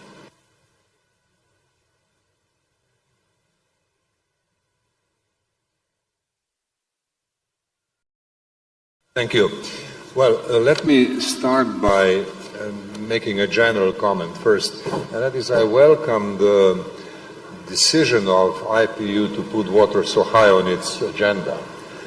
It's a recognition of the problem, and it is a recognition of the fact that water is not only a technical issue, that it has political implications, and that it requires innovation. And that's very good, and I would like to encourage IPU to continue with this policy direction. Secondly, looking at the global landscape, the whole debate on human rights has developed to a point at which water is increasingly understood as a human right. Now that means that accessibility of the water is really a critical question. It is generally recognized that that is the case. So these are the two general points. Now on specific aspects. I'm coming from Slovenia, which is a small country which is water rich. We don't have a problem of water stress that would be comparable with really major stressed areas in the world. And if we look at what the obstacles are, that is the question you asked us, I would say one of the obstacles is the rigidity of bureaucratic structures, because one has to adjust to new situations, some of which are resulting from climate change or increased population or new industries and so forth, where the administrative processes have to follow the needs and political decisions with sufficient pace in order to ensure and maintain access to water at an appropriate level. Now, this may not be the main problem or the main obstacle in most countries, but it is an obstacle one has to take into account and deal with it. Then, of course, there are transboundary aspects, which were also mentioned by my colleague on the right. You see, the transboundary issues come in a variety of forms, and in Europe we have a very long history of dealing with that, including the question of access to water, which is part of the larger problem of transboundary water cooperation. And here I think a critical question is data sharing, data availability, data reliability, and data sharing among countries which share territory and water resources. Here I think it would be useful to have a specialized discussion at some point on the problems that characterize nowadays the problem of data sharing on transboundary water internationally. And finally, my last point relates to the question of armed conflicts. We see armed conflicts today which are increasingly putting additional stress on water and availability of water to civilian populations. I don't need to convince anybody here that destruction of Gaza today is, among other things, also about destruction of civilian infrastructure and water infrastructure very importantly. There is already very concerning set of information about waterborne diseases which may deteriorate further and create a major disaster. So, I mean, when one talks about water availability, water access, one must not lose sight of the armed conflict either. So I have listed in a telegraphic sense some of the issues one has to take into account. The fact that we are talking about a human right, the fact that we have to look at all aspects, including the bureaucratic obstacles, the fact that we have to look into the data sharing in transboundary context, and the fact that we need to look into the situations in armed conflict where water is increasingly becoming a big problem. And all that has to be there, and I hope that IPU will continue to pay attention to all these issues. Thank you very much. Thank you very much. So, Mrs. Burke. Thank you very much for having me. As a hydrogeologist, I'm always excited to come and talk about water. And this is my first time with an audience full of politicians. So I've had to think about the message that I want to send to you, because it is very important. You have a lot of power in this situation, which, as we've heard, is a fundamental human right that's not being met, and people's lives are on the line. Now, I was asked for some regional context, and so in Australia, the reporting on SDG 6 at a national level would probably give you the idea that we're doing just fine. And for people like me who live in urban centres, we are doing fine with water security, but unfortunately there are big gaps, and those gaps are primarily regional communities and in particular remote Indigenous communities. So we have a legacy of colonisation that was the foundation of Australia, and it's resulted in systematic water injustice and water insecurity that Indigenous Australians bear the brunt of. We're not alone globally in having minority and Indigenous communities that bear the brunt of water insecurity. So I think it's really important that we all collectively think about our role. I'm not Indigenous, but I realise that I'm a knowledge holder, and I'm given opportunities like this to talk to other people, and I like to take those opportunities to be an ally and to point out that we need to be open to working with and understanding the issues affecting all members of our nations and all of our communities, minority and Indigenous included. I've got 3 points that I kind of want to get across to you that I think can help us forward into a better future. One is about, so none of these will be anything you haven't heard from anybody else. Clear. We do need to invest appropriately into safe and secure water supply for people.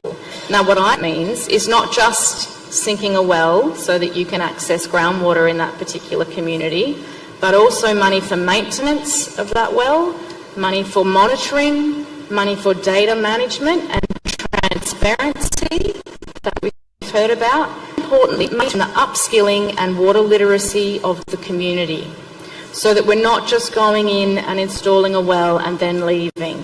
We know that doesn't get us where we want to be.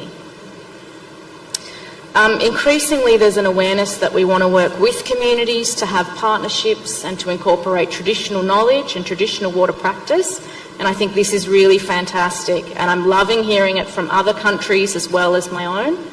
And I think this is a really important, it's almost a non-innovation in that we're reverting back to knowledge that we had before. But as someone trained in the Western scientific perspective, I know that my understanding of groundwater systems and water supply is only one version. And there are other ways of understanding that system, and it's imperative that we merge those two understanding systems and be respectful of all of that range of knowledge and all of the custodians of water and bring everybody together in effective partnerships. Now this of course requires long-term relationship building, which takes time and takes money, and no politician wants to hear about a solution that takes time and money. And it is urgent. We do need a sense of urgency, but we also do need to be mindful and respectful and steady in our approach and build long-term relationships and partnerships. And the final thing I want to finish with that's also been touched on by previous speakers is around governance. In Australia, we're a federation of states. We have that colonial legacy I mentioned, and it's meant that there's a very fragmented governance structure. That means that no one agency or individual is actually accountable for delivering on water security. And this has been a huge barrier in Australia, I think, and one that I'm not sure will overcome in the short term. But if that resonates with you in terms of the political and governance structure of your systems, please do think about how you might try and embed some accountability into the system so that we're not just talking about the same things. The lack of water security in Aboriginal communities has been a known problem for decades, and we still haven't made enough progress. And I think we need political accountability and, as has been said before, to mobilise the people. Importantly, you, as water warriors. And I'm going to leave you with that call to arms. Thank you. Thank you. Mr. Udana. Thank you for the opportunity, Madam Moderator and speakers. First of all, let me introduce myself. I'm Putu Supadmarudana. I'm a member of the House of Representatives from Indonesia, but I'm from Bali. So I would like to welcome you once again in this island, and I hope you enjoy the island, because Bali is not only for conference. I think you should visit again, or you can explore Bali for your visit and then to experience the culture and also the destination. I listened carefully to the speaker and also Madam Moderator, and actually everybody's highlighting about the problems, but I'm trying to give at least an example of practices or solution regarding the issues of innovative practices for inclusive and equitable access to water. As you know, Indonesia has more than 17,000 islands. 2/3 of our nation is water, and only 1/3 is island or land. So we have a high respect to our founder, that we call our land not motherland, but we call tanah air, or land and water. So we respect land and water equally. So I have to highlight this, because I think not many countries in the world call their land tanah air. So that's important. And Indonesia culturally is very diverse, probably the most diverse country in the world. We have more than 1,000 ethnic groups and more than 700 languages. And we have more than 270 million people in population. Usually Bali is more well known than Indonesia, but Bali is part of Indonesia. So we have like 38 provinces, and of course we have more than 270 million population. So water has been very important to us. And in Indonesia, and also of course Bali, because I'm from Bali, we treat water very sacredly. We have a high respect to water. I think all over Indonesia also have the same, but because I'm from Bali, I'm trying to give perspective Balinese. In Bali, every springs we actually has a high respect. We always preserve and even have a ceremony in traditional Balinese ceremony. And even we use water as a purification tools. I hope you can experience this. We call it malukat. Every Balinese do it regularly. They go to the springs and one place called the temple of Tirta Ampul. We do all our purification over there. So I think it's great experience because we have to be engaged with nature again to be pure again, because we have such a lot of things in our life. So hopefully that can bring you back to your focus. And also in Bali, we have a philosophy of Trihita Karana, the relationship between human to human, human to nature, and human to the creator. So there's a harmony between how we treat the human, how we treat the nature, and how we actually have high respect to our creator. And one achievement in Bali, how we treat water with the energy of gravity, we call it subak. Subak is the irrigation, traditional irrigation system of Bali that comes from the mountain to passing the rice paddies and going to the sea back again. It's actually since 9th century. And I think I should mention this. And then I think this is because I think the commitment from the villages and the commitment from the community. And I would like to highlight this why. I think hopefully this could be an example. This could be hopefully could be an inspiration how here in Bali we have a high respect to water. And then we're not taking it for granted, but of course after that we have great challenges regarding these issues. And I think we should work together closely to solve the problem of the water security issues. And I'm also in the Bureau of Sustainable Development in the IPU. And then my colleague here, Mr. Wevan Williams, he's the president of the Bureau, the committee. And then I think as a parliamentarian, we have to work closely together to have one commitment and a resolution to the future. I think we have to have probably like I heard from my colleague from Chad, we have to have a caucus on water because we have challenges to achieve SDGs Agenda 2030. I think there's a great challenges that we can achieve this due to many things, including climate change and of course the issues of maybe we already forget regarding COVID-19. We should work together closely and work not only in our parliament to work to have our legislation, budget and oversight, but maybe we can accelerate to build or to form or to launch a caucus on water. This is very important. Why?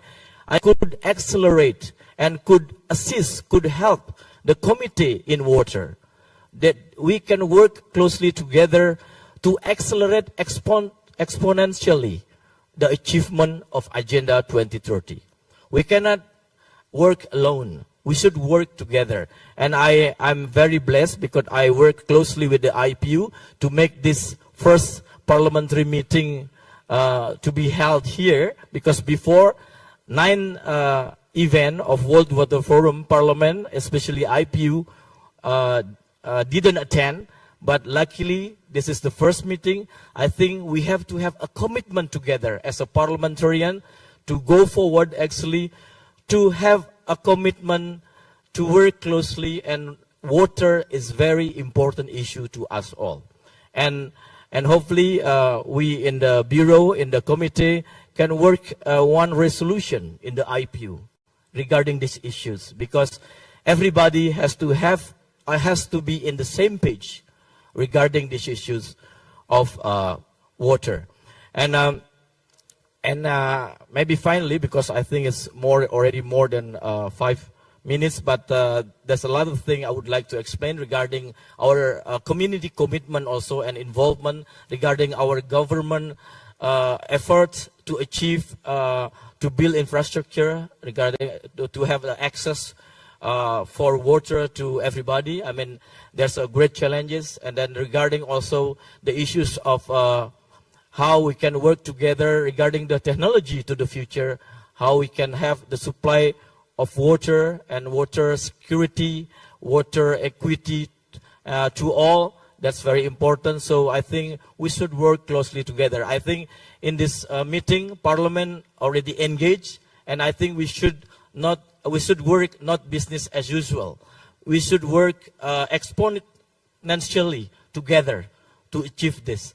And then for sure, if we have our commitment today, we have our caucus, we have our resolution in the IPU, we should work closely with our committee in our country to have the bill and to pass a law on water, because it's not, we need more than one law regarding this issue. Maybe omnibus law on water to give access all the fresh water to the community. I thank you very much for the time.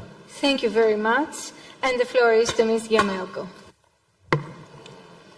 Je voudrais, à l'entame de mes propos, remercier le président de l'Assemblée nationale de Côte d'Ivoire, son Excellence Bictogo Adama, qui nous a permis d'être ici et de participer à ce forum ici à Badi. Féliciter également les organisateurs de ce forum parlementaire. Et je profite pour vous informer que la Côte d'Ivoire vient d'entrer au Conseil mondial de l'eau, ce qui est très très important pour nous, car c'est le premier pays de la sous-région. Au niveau de ce qui provoque les pénuries d'eau en Côte d'Ivoire, je voudrais citer le réchauffement climatique. Voyez-vous, le réchauffement climatique provoque des assèchements dans les barrages qui alimentent la société de distribution d'eau en Côte d'Ivoire, la SODECI, et donc les populations n'arrivent plus à obtenir de l'eau potable. Et ça crée des problèmes très énormes en Côte d'Ivoire. Je voudrais également citer les pollutions au niveau industriel, au niveau des mines également, parce qu'il y a un nouveau phénomène qui se vit en Côte d'Ivoire, c'est l'orpaillage clandestin. Et donc, ces personnes qui pratiquent cet orpaillage clandestin utilisent des produits qui sont très dangereux, tels que le mercure. Donc, les eaux sont polluées. Les populations rurales comme urbaines n'arrivent plus à avoir de l'eau pure, de l'eau potable. Et cela est vraiment très, très dangereux pour nos populations. Et puis, je voudrais également citer au niveau du désagrégement de la biodiversité. Mais nous, en Côte d'Ivoire, on dit toujours que l'eau est source de vie. Et nous sommes des parlementaires, nous avons compris que tout ce qui concerne les lois sur l'eau et l'environnement date depuis 1996. Alors, nous avons fait cette révision de nos lois. Nous avons révisé la loi portant code de l'eau en Côte d'Ivoire, la loi portant code de l'hygiène et de l'assainissement et code de l'environnement, afin de faire face aux nouveaux défis, à ces défis actuels, et d'apporter de l'eau potable à nos populations. Nous avons également mis en place des projets tels que le projet d'appui à la sécurité et à la sécurité de l'eau à l'assainissement, ce qui permet à toutes les populations d'avoir de l'eau en quantité et en qualité, d'abord de l'eau potable, ensuite l'eau pour l'agriculture, l'eau pour le transport, l'eau pour l'élevage, pour l'halieutique et tout cela. Nous avons mis en place également d'autres projets tels que l'ONEP, l'eau distribuée potablement à toutes les populations. Au niveau de l'Assemblée nationale, dans le plan national de développement, pour les années 2021-2025, nous avons, dans le budget, nous avons mis un point d'honneur à travailler.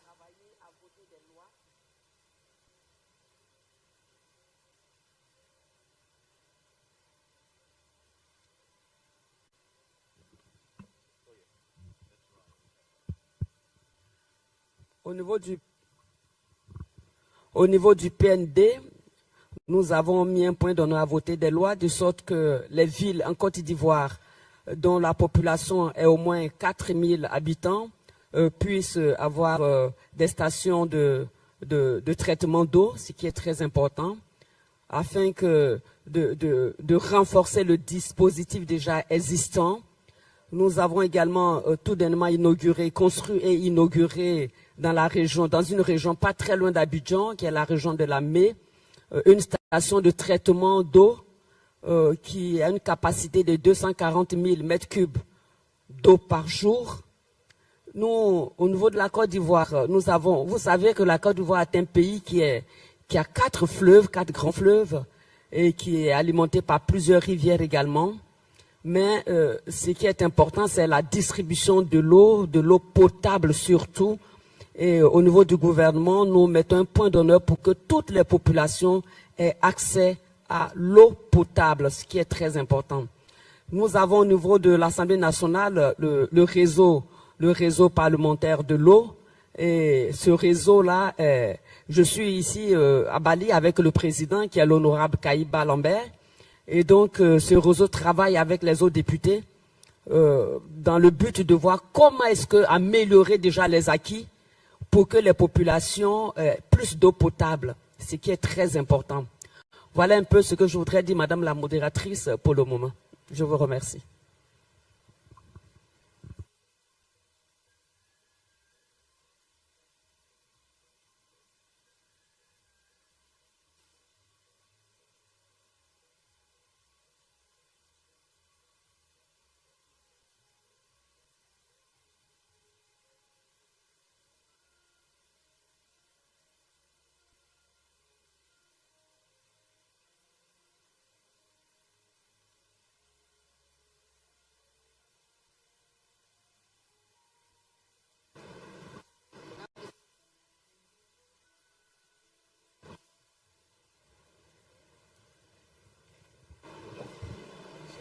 Thank you very much for this. And I would like to ask one single question to you, and please reply back to us within 1 minute. Which is the one recommendation that you would make to the parliamentarians that are here with us today who wish to promote community engagement on clean water issues? So, one piece of advice, what would you say? Yeah. One piece of advice, although the pieces are several, yeah, if I may. Again, the approach, I think this is often said, yeah, the whole of government, a whole of society approach, meaning that you need to be inclusive. And second, the importance, again, reiterate the point of the previous speaker, data transparency, good governance, very important. Continuously update as well as benchmark from other good practices, lessons learned, whether the local wisdom, such the example from Bali, as well as innovative practices, yeah, from around the world. And last but not least is the use of technology and innovation for solution. I think many, yeah, that we can refer to, including now with this digital, with this, including deployment of small-scale decentralized water treatment system, rainwater harvesting system, and so on and so forth. These are, a good reference, yeah, when, for example, including the parliaments need to come up with a good regulation, a law, and so on and so forth, yeah, that they can refer to all these principles. Thank you very much. Thank you, Mr. President. Well, I would suggest that the key to the solution is governance. So the solution has to be within the governance sector. Now, technologies exist. Diverse needs, diverse interests exist.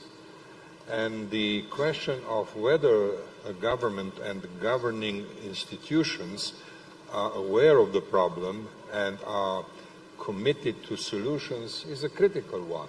Because it's impossible to say, well, the problem is either not known or too complicated or too controversial. It is a test of quality of governance.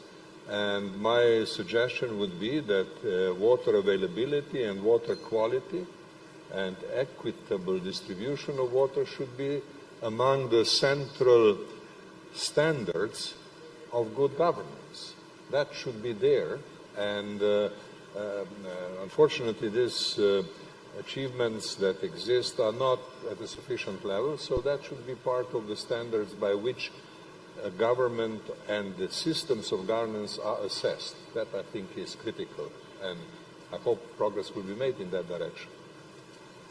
Thank you. Ms. Burka? I'm going to make a slightly controversial suggestion in the digital age, and that is to be open to low-tech solutions. Listen to the needs of the community. Don't go in there thinking you know what they need and give them some grand, expensive, engineered solution. I'm going to give you 2 examples of my work recently, just to give you a flavour for what I'm talking about. One is we have naturally elevated nitrate in groundwater in Australia, in other parts of the world also, often with semi-arid and arid climates.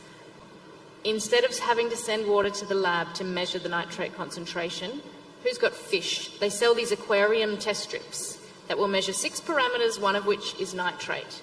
These are a really effective screening tool. You can hand them out in communities, people can screen for themselves and see, is the water likely to be over or under drinking water guidelines? The other one, you can all do this. If you freeze a bottle of water and then you let it thaw out, if you tip off the first, say, 20%, depends on what you're trying to get rid of, that will contain most of the nasties that are in the water. So it's a really simple, if you've got power, so you can run a freezer, you can filter your water. So there are these really low-tech solutions out there that we can implement now while we spend the time to, quite rightly pointed out by my colleague, improve the governance structures. So I know we love AI and digital and all things fancy. Think about low-tech. Thank you, Ms. Redunda. Okay, can you repeat the question once again? Well, what would be the advice that you would share with our fellow parliamentarians in order to promote community water management? Yeah, thank you. Actually, first, it's not the approach top-down, it's bottom-up approach. It's how to use water wisely, and then how we as a parliamentarian, actually we engage directly to the people. And I think we have to be in front together. Because this is parliamentary forum, I think this is the right moment that we act and deliver together to have a synergy and to be in front as an influencer, to have a high respect to water. Thank you. And Ms. Kusagya Meoto? Je voudrais ajouter que la question de l'eau est essentielle. Et donc, cette question de l'eau doit être abordée par les parlementaires de façon générale. Elle doit concerner tous les parlementaires. Et nous sommes des élus, nous travaillons pour nos populations, et c'est à nous de leur enseigner comment utiliser l'eau, la qualité de l'eau, la quantité, et comment utiliser l'eau aussi pour l'agriculture. Parce que chez nous, en Côte d'Ivoire, nous utilisons beaucoup l'eau pour l'agriculture. Au niveau de la Côte d'Ivoire, au niveau du Parlement, je suis vice-présidente du caucus des femmes députées de Côte d'Ivoire. Et l'eau est beaucoup utilisée par les femmes pour faire les cultures maraîchères, pour planter le riz et tout cela. Mais nous sommes obligés, en tant que parlementaires, de leur donner des conseils et d'insister surtout sur les lois à prendre afin que nos populations soient protégées. Thank you very much. And let us now open the floor to our participants to ask questions to our panelists or share their experiences and concrete examples from their own countries. There are 9 parliamentary representations that have asked for the floor. And let me first start from Kenya. Could you please introduce yourself?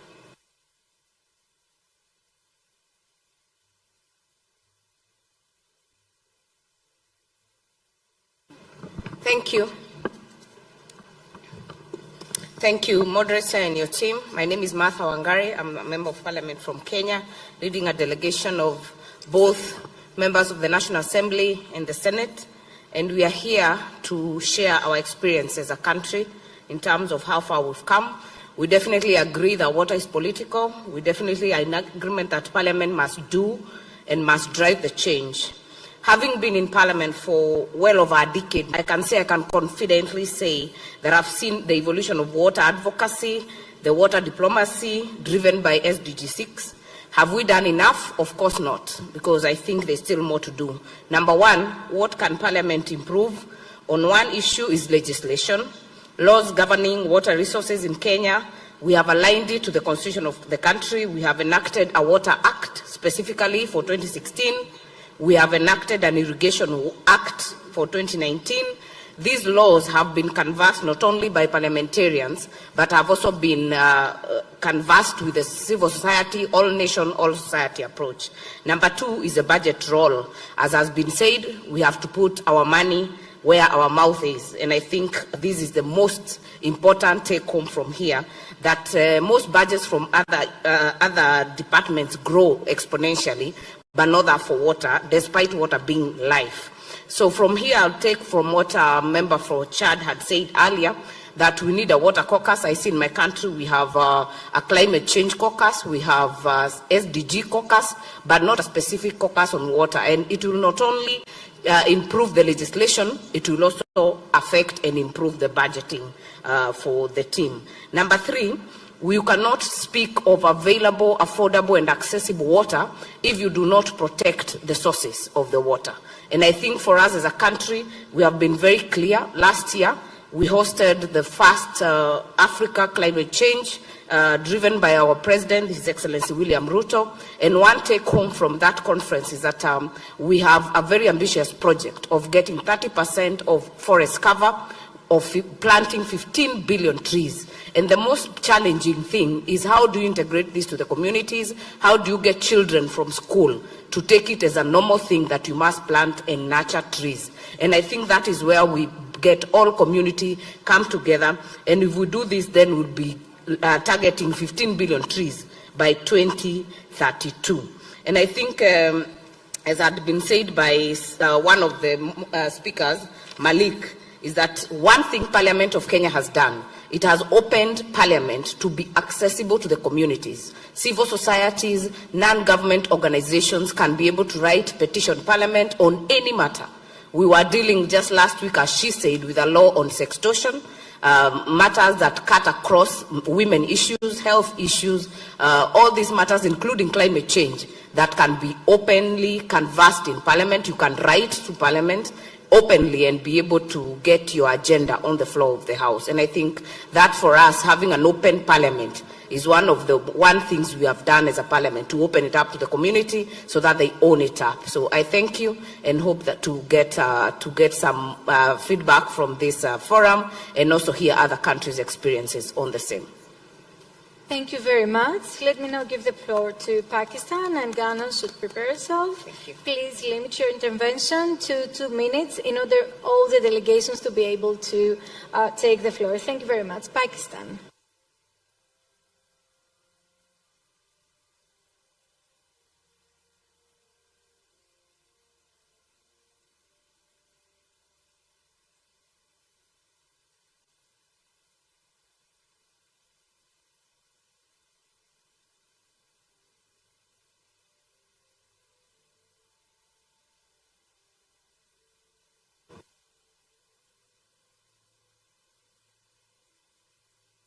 Oh, okay. Thank you very much.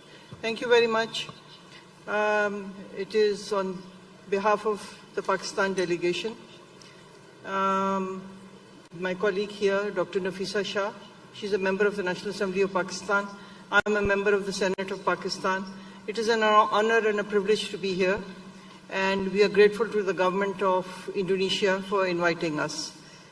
At the outset, I would like to pass a few comments about the tragic passing away of the President of Iran and the Foreign Minister of Iran yesterday.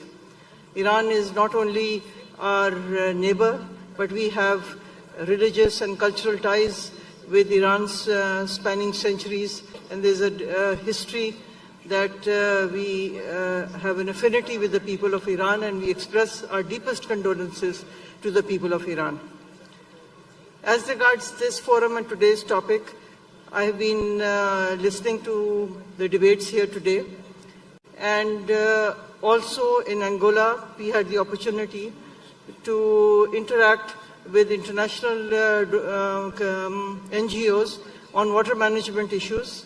Then in Geneva, there was a follow-up meeting, and there is a lot that we learned from them. And in pursuance of that, the Pakistan Parliamentary Caucus was initiated, and I launched the Pakistan Parliamentary Water Caucus in Pakistan last year. And this year it will start working because we have had a change of government and we have had a change of leadership in our parliaments also. And the purpose of the Water Caucus is that Pakistan, while it is resource-rich as in terms of water resources, but with an increasing population and depleting water resources due to climate change, we see periods of droughts, but we also see periods of intense rains, which cause and which bring about not only flooding, but loss of revenues in terms of agriculture, in terms of infrastructure for the people of Pakistan. And I have been advocating that we need not only better management, but we need technical assistance. And technical assistance to manage the infrastructure, but to manage the resources also, that there is a judicious use of such resources.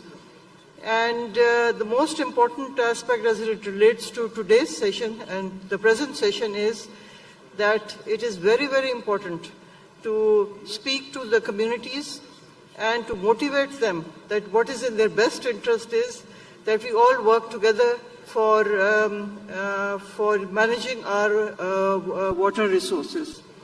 As I just cite that I belong to a small rural area, and our land, people have been using the land for taking water and drinking water for the last 150 years.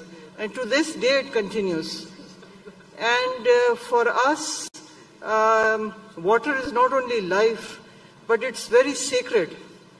And we respect our resource, and the whole community works together to keep it going. So every day, almost 200 families come to our land to take water. But there has been no depletion of that water for the last 150 years. So for that, we are grateful to Allah Almighty, and we are grateful also to our community that has kept this going. So I think if you translate it to another level, to a higher level, to a union council level, and to the local level, and then to the government level, then only then can the people be actually motivated to feel personally involved in the judicious use of water resources. Thank you very much. Thank you very much. And let me pass the floor to Ghana, and then it is Bangladesh and the Turkish Republic. Thank you very much. I am Honorable Frida Prempe from Ghana. I'm here with my colleague, Honorable Samsulahi, and then Evelyn Bifo-Boatin from the Secretariat in Parliament.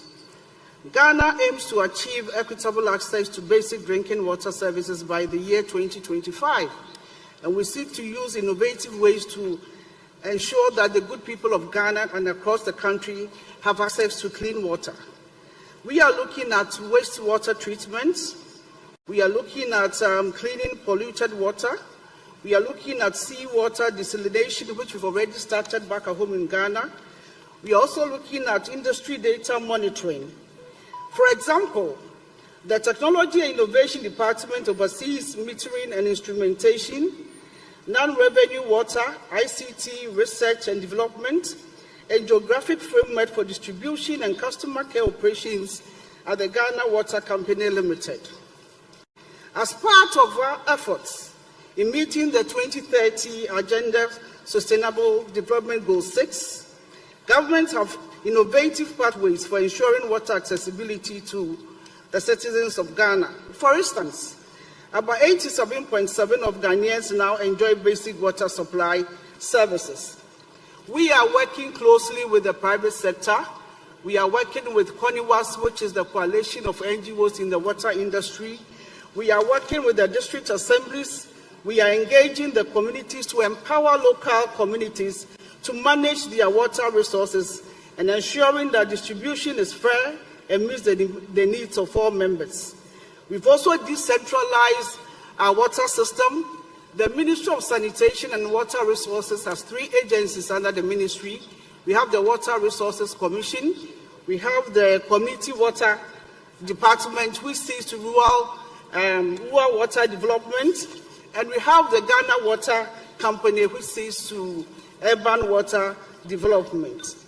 Urban water management. The ministry has integrated the water safety plan into the school health education project to enhance water safety education in basic schools. I've been listening to some of the presentations, and it looks like we are talking about water in relation to poverty, in relation to politics, in relation to gender, in relation to inadequate budgetary allocation. But I think we should also be looking at water in terms of water security. Back home in Ghana, and I believe some of the countries in Africa, we are all battling with the same issues, even though the dynamics may be different. But when it comes to illegal mining, sand mining, and all that, it's affecting our water bodies.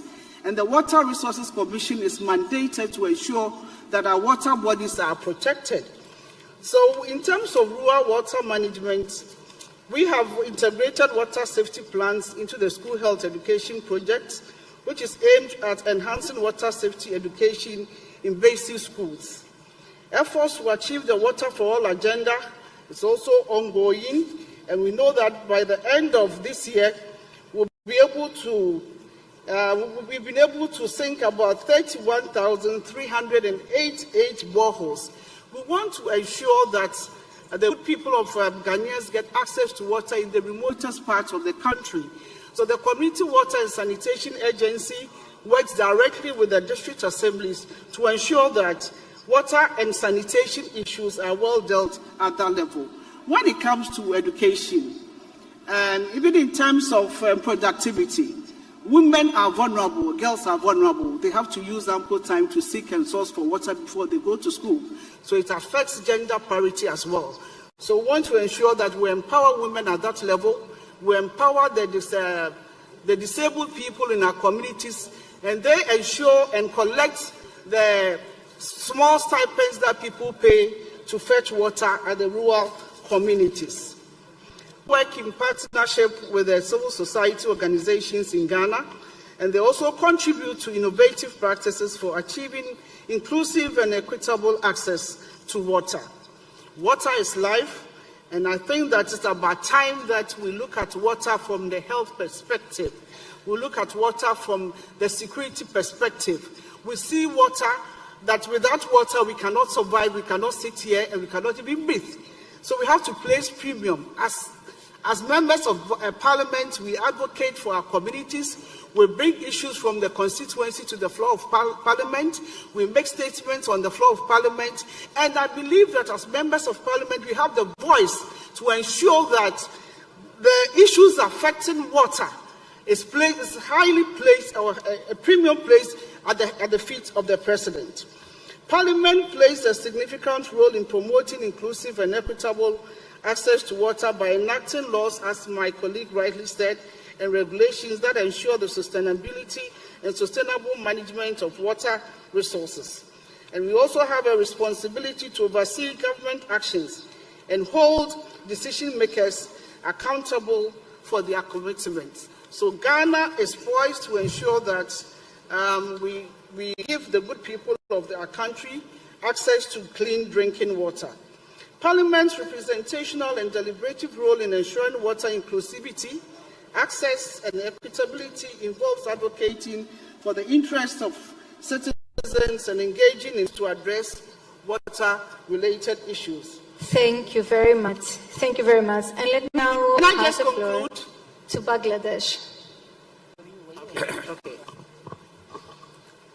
Bismillahirrahmanirrahim. Honorable Chair, Honorable Members of Parliament, distinguished guests, Assalamu alaikum and a very good afternoon.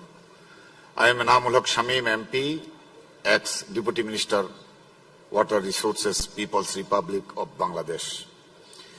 It is a great privilege for me to address you all in the parliamentary meeting on the occasion of the 10th World Water Forum here in Bali, Indonesia. First of all, on behalf of Bangladesh delegation, I would like to extend my thanks and gratitude to the Parliament of Indonesia and the IPU for arranging such a wonderful event on global water, a key element of the SDGs. We, the parliamentarians, have come together from all over the world to promote knowledge sharing, exchange, practices and experience, networking and partnership building to advance collective action on water-related challenges. The issue of water is very much relevant at the present context. Water is a key issue of the sustainable development. Dear colleagues, Bangladesh has implemented several innovative practices and measures to ensure inclusive and equitable access to water.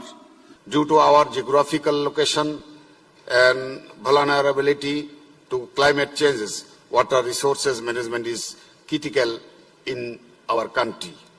In order to ensure good water governance, National Water Policy 1999, Bangladesh Water Act 2013 and Bangladesh Delta Plan 2100 Act have been formulated. Bangladesh faces a significant challenge with arsenic contamination in its groundwater. The government has undertaken various measures to mitigate the issues of arsenic, including testing wells for arsenic contamination, installing arsenic removal filters, and promoting the use of surface water where feasible. Bangladesh government, under the dynamic leadership of Honorable Sheikh Hasina, has invested in climate resilient infrastructure for water management, such as embankment, flood shelters, and early warning systems. In addition to this, the government is conducting public awareness campaigns to promote water conservation practices and raises awareness about the importance of clean water for health and development. Thank you. Assalamu alaikum. Thank you very much. And let us now pass the floor to the Turkish Republic representative of the Parliament, and then to Ireland, and then to Nigeria.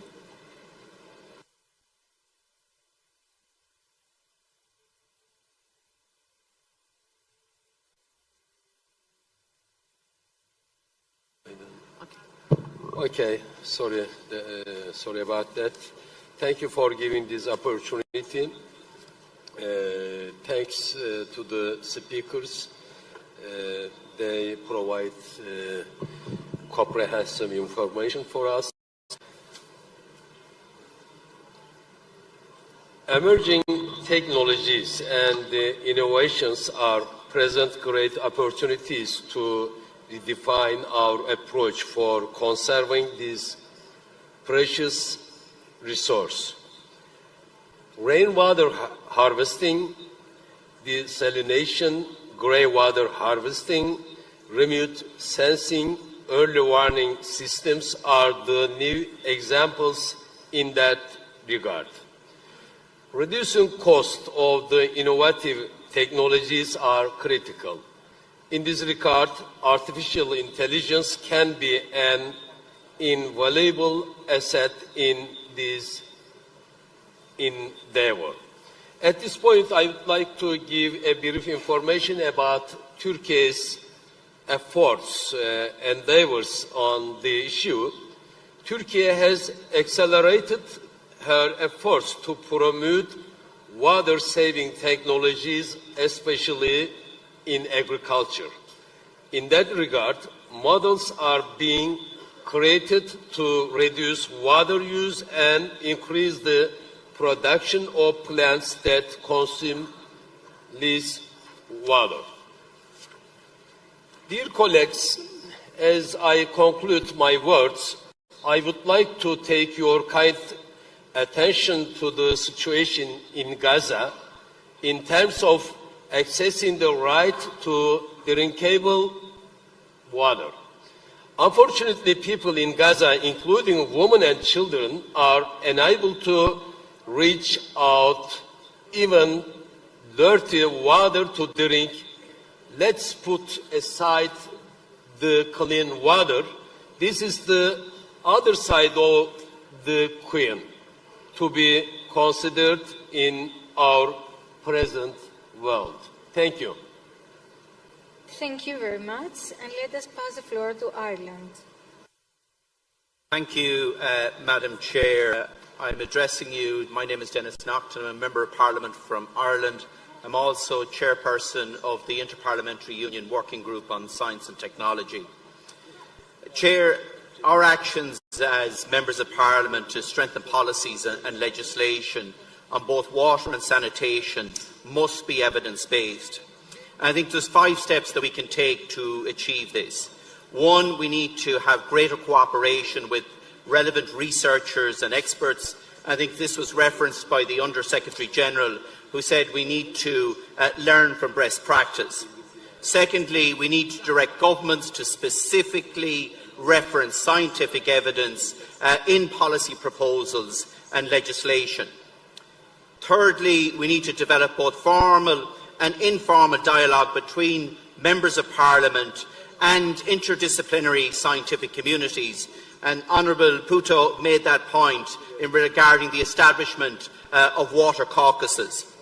Fourthly, I think we need to, and this is referenced by Mr Turk in relation to water data, we need to make all publicly funded water data, including rainfall, river flow and water extraction, etc., available in a transparent manner to both the public and to the research community. And finally, we must expand community participation, especially including marginalised and Indigenous communities, as referenced by Sarah Burke. In Ireland, we have achieved this through citizen science as part of our peace process in our country.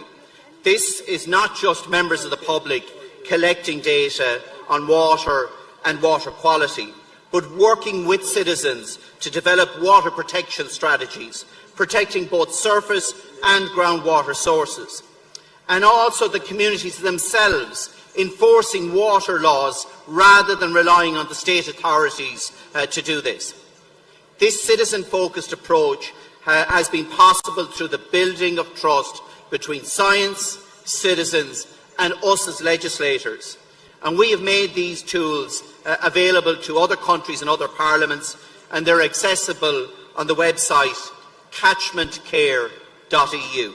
Thank you very much, Madam Chair. Thank you very much, and let's now pass the floor to Nigeria and the Seychelles, Senegal, Morocco and Thailand.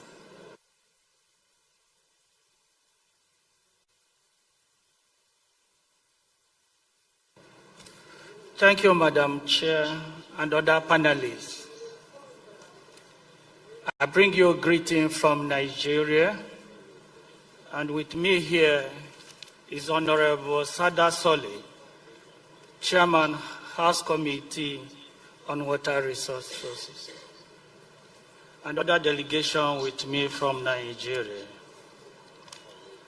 My name is Engineer Kenneth, as Vice Chairman, Senate Committee on Water Resources.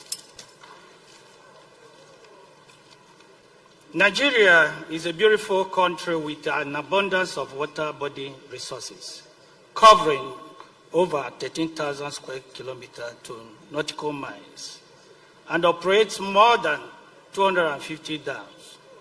Therefore, joining other parliamentarians from around the world and global stakeholders on water resources management and sanitation to mobilize parliamentary action on water for shared prosperity at this 10th commemorative event of the World Water Forum aptly aligns the legislative agenda of Nigeria National Assembly, particularly the Committee on Water Resources and sanitation. The Nigerian National Assembly believes that unhindered access to clean and reliable water is a fundamental human right.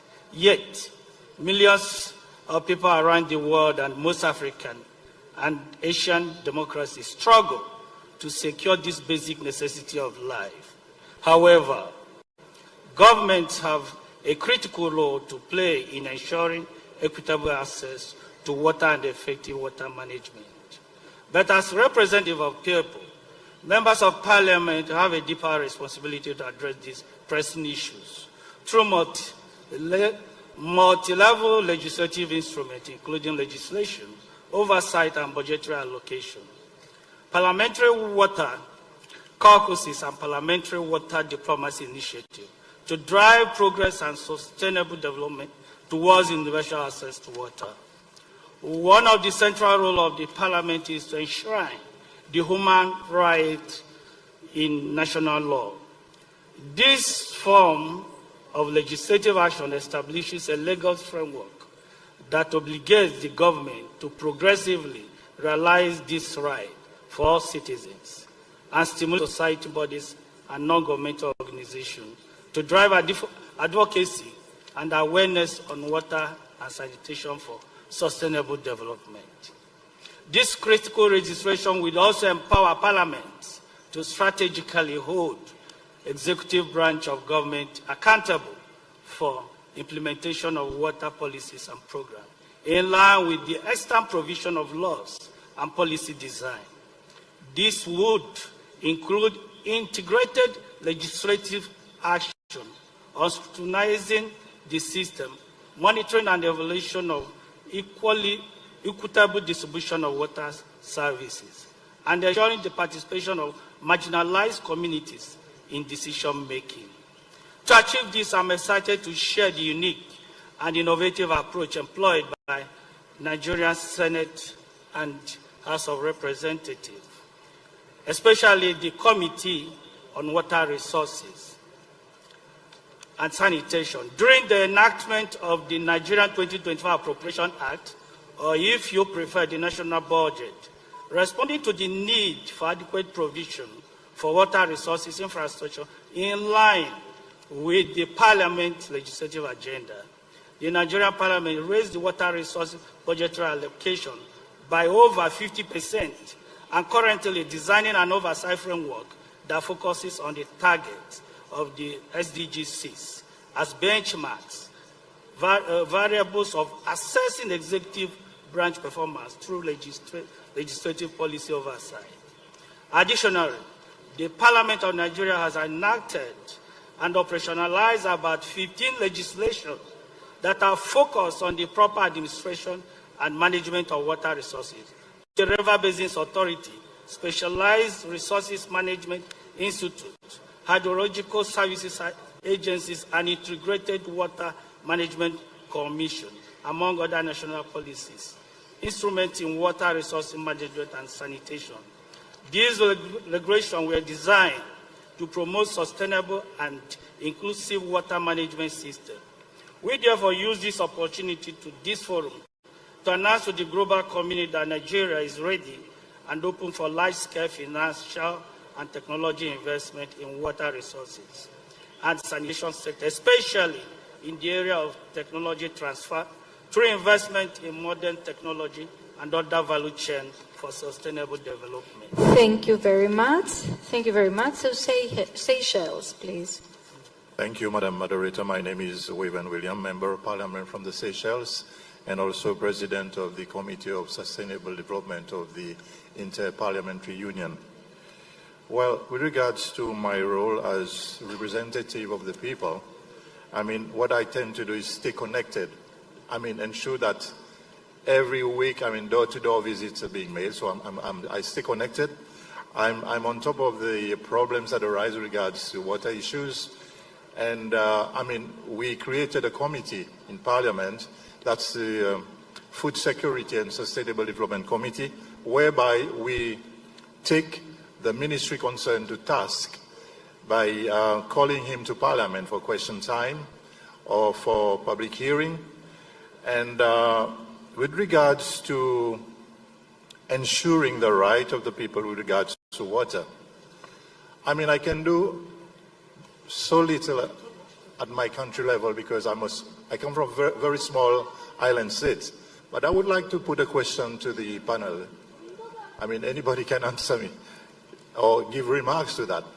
I would like to know your opinion in regards to pollution being done by the events of ecocide and geoengineering, which is affecting water resources.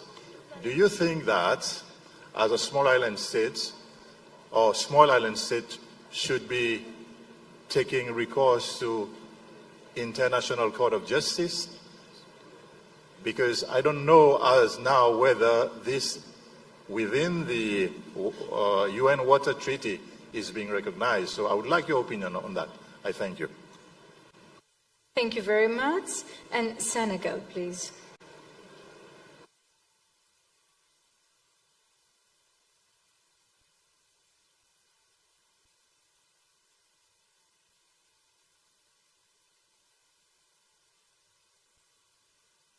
Is there a representative of the Senegal Parliament in the room? Let's pass on to Morocco.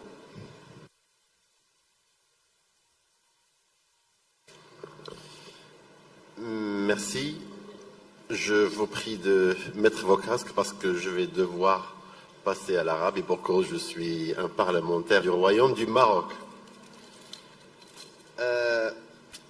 بعد الاستماع إلى العديد من المداخلات كان دائما التركيز على الإرادة السياسية، بمعنى لا يمكن صناعة البدائل والحلول في غياب إرادة سياسية حقيقية. الإرادة السياسية هي تشريع،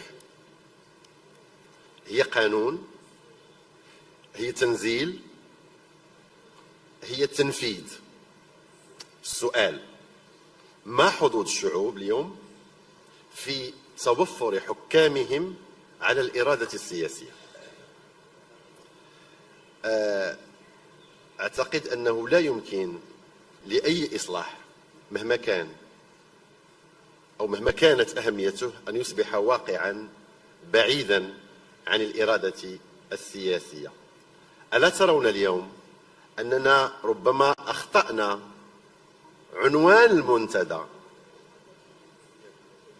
تعبئة جهود البرلمانات من أجل رفاه مشترك قوامه الماء، وهو عنوان المنتدى، عنوان الدورة. ربما كان علينا الحديث عن تعبئة الإرادة السياسية داخل البرلمانات من أجل الفعالية، لأنها شرط الرفاهية كما جاء مرة أخرى في شعار الدورة. صدقوني هي ليست نبرة متشائمة، لكننا نناظر ونناقش ونرافع، وربما سنلتقي مرة أخرى في دورة قادمة وبنفس الحماس لنحضر ربما نفس الورشات، ربما بوجوه مختلفة، لكنها لا تختلف حول التشخيص. ما نقوم به اليوم ربما هو التشخيص وإعادة إحماء النقاش هو نفسه ما سمعناه في ورشات سابقة. السؤال مرة أخرى: ما الجديد اليوم؟ ما هو الجديد اليوم؟ وماذا حققنا بين الدورتين؟ وهل قمنا بتقييم مخرجات الدورات الأخرى السابقة أم تبقى مجرد شعارات؟ أنا أعرف الجواب مسبقا. نحن ننبه ونعمل على التحسيس، وأحيانا ندق ناقوس الخطر، وعلى السياسي التفعيل والتفاعل والتنزيل. وأنا أقول لكم صحيح، فقط أريد أن أذكركم أننا ربما ندور في حلقة مفرغة ما دام لم نعالج، ربما ما دمنا لم نعالج بعد هذه الإشكالية المتعلقة بالإرادة السياسية. رجاء تقبلوا ملاحظاتي، هي فقط هواجس أردت تقاسمها معكم. شكرا. Thank you. And let us pass the floor to Thailand and the last intervention from Bahrain.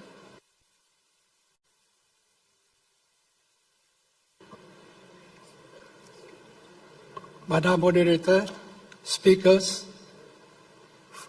dear fellow Member of Parliament, I would like to share a good example initiated and led by the Parliament of Thailand in cooperation with local authorities and rural communities for inclusive and equitable access to water. The actual objective is to seek engagement among the stakeholders to overcome the challenges in drought, water management, and environmental conservation.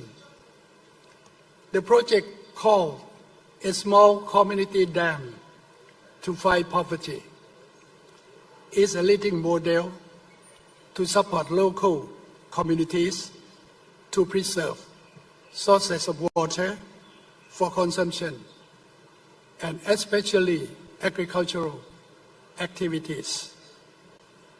Two dimensions of this model should be noted: engineering and budgeting. The construction of a small community dam is done by using simple and low-cost technology. The project is mainly funded by local authorities, contributions from the private sector, and other interested parties. These community dams are environmentally friendly. More importantly, rural populations can access the water all year long. Statistically, the report has shown that the average of annual income of local farmers has increased 4 times because of the water supply from the small community dam. This project is renowned accomplishment and well recognized as a successful example of the role of members of parliament in enhancing public engagement and strong partnership with local communities. Madam Moderator, distinguished delegates, last but not least, Thailand is keen to share and exchange this successful experience with colleagues around the world. Thank you. Thank you. And the last intervention from our colleague from the Bahrain Parliament.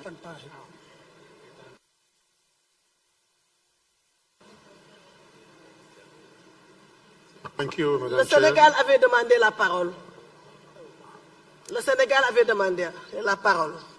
Le Sénégal. Senegal and then Bahrain.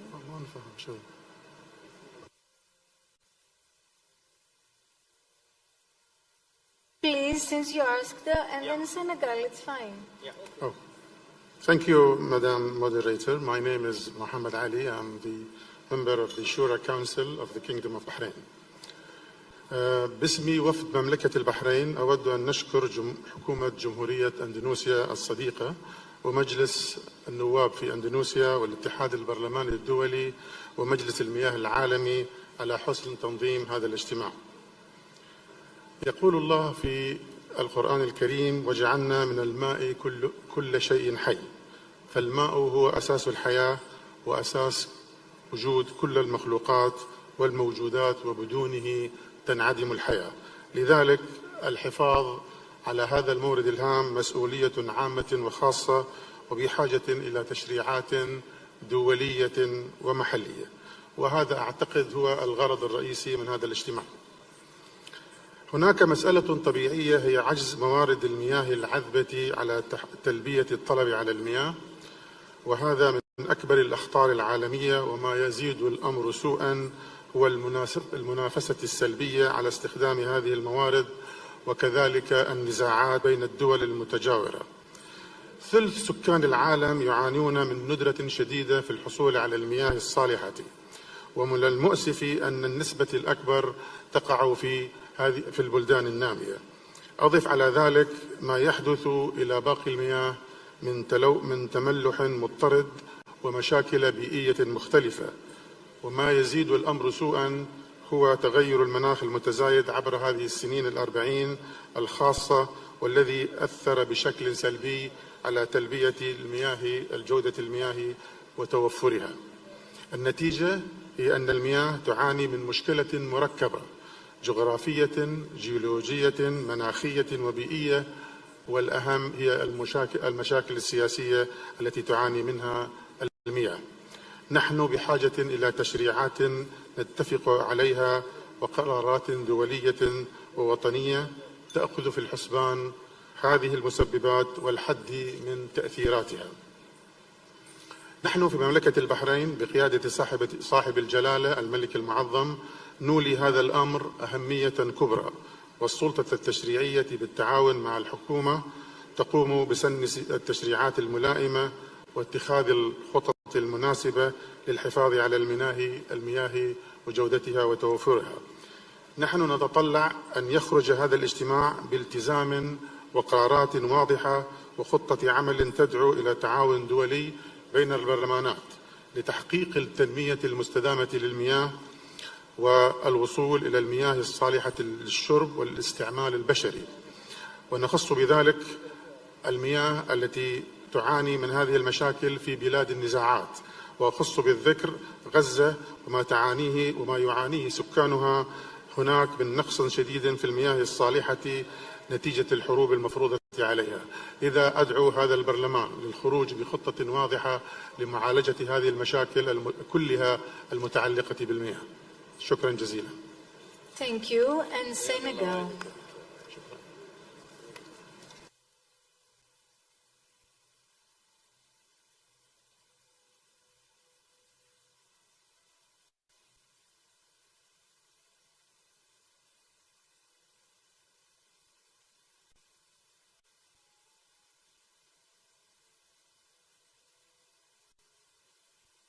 Well, dear panelists, since you have heard our esteemed participants of what they are actually performing in their countries, the initiatives that they have taken. Where is Senegal? Is Senegal here? Sorry. Absolument, on est là. Nous sommes là. À droite. Madame, à gauche. Voilà.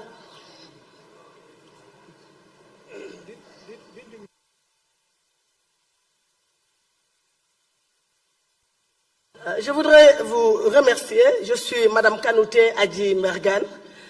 Je suis membre de l'Union interparlementaire où j'ai été pendant 4 ans membre du comité exécutif et vice-présidente de l'Union interparlementaire. Mon mandat a pris fin au mois d'octobre 2023. Je voudrais, Madame la Présidente, remercier l'Indonésie pour la bonne organisation de ce forum et puis dire que la question de l'eau est prise très au sérieux au sein de l'Union interparlementaire où les parlements sont très engagés. Madame la Présidente, en 2022, s'est tenu à Dakar le Forum de l'eau, le 9e Forum de l'eau, à Dakar, dans notre pays, au Sénégal. Et des engagements avaient été pris. C'est vrai, aujourd'hui, les pays se sont engagés. Il y a la volonté politique. Il nous faut aller vers la mobilisation des parlementaires. Parce que des engagements avaient été pris au 9e Forum de l'eau pour la mise en place d'un réseau international sur les questions de l'eau, de l'assainissement. Au Sénégal, nous avons pu concrétiser cela en mettant en place le caucus WASH parlementaire eau, hygiène, assainissement. Et nous avons un plan d'action et nous y travaillons depuis lors. Nous avons même initié une mission d'information sur les inondations concernant des problématiques d'eau. Aujourd'hui, nous nous sommes rendus compte que certains engagements qui avaient été pris pour que des caucus puissent voir le jour dans des parlements n'ont pas été véritablement concrétisés. Et il nous faut aller vers cela. Il faut que nous sentons la mobilisation des parlementaires. Il nous faut quitter le terrain de la théorie pour être carrément dans la pratique. Il nous faudrait véritablement nous mobiliser davantage. Il nous faudrait travailler en synergie et ensemble pour que cette question de l'eau soit véritablement une priorité et que nous, parlementaires, nous en faisons notre affaire. Parce que, en parlant d'hydrodiplomatie, nous ne pouvons pas parler d'hydrodiplomatie en ne pas prendre en considération la diplomatie parlementaire. Et j'invite les parlementaires qui sont là, au niveau de leurs parlements respectifs, de mettre en place le caucus de l'eau et qu'enfin nous arrivons véritablement à ce réseau international parce qu'à Dakar, au 9e forum de l'eau, nous en avons parlé, nous avons pris des engagements et nous avons même travaillé sur des statuts et des règlements intérieurs. Mais depuis lors, c'est toujours le statu quo parce que tout simplement les pays, beaucoup de pays ne prennent pas véritablement, ne mettent pas la priorité sur l'installation de ce réseau-là. Je vous remercie. Thank you very much. And the closing phrase from every panelist, please, that wishes to do so. Please. Would you like to have a closing phrase? Yeah, just a short one. Again, thank you very much. What we heard from the distinguished member of parliamentarians are that basically very much focuses and committed to advance the water-related issues and very much also strengthen what the panel has already also shared earlier. Thank you very much. Well, thank you. I believe that we owe two answers to questions that were raised from the floor, and I would like to very briefly offer my comments on the question of the political will, which was raised by the delegate of Morocco. And what I would like to say is that in the debate we have heard elements of the answer. And I think the elements that are really very important is first the nexus approach, a nexus that brings together citizens, science and parliamentarians. The creation of caucuses is of course one of the possible institutional responses to the need to generate political will. We know, and you know that better than me, that political will doesn't just emerge. Political will has to be generated. And I think the debate this afternoon showed one or two elements which are really critical. One is nexus between these three key aspects, and then an organizational form, such as caucuses within parliaments and among parliaments. And that's something to be developed further. That's on the question of political will. There was also a question of the jurisdiction of International Court of Justice by the delegate of Seychelles. Now, of course, I don't see at present a case for a dispute settlement process which would be readily available.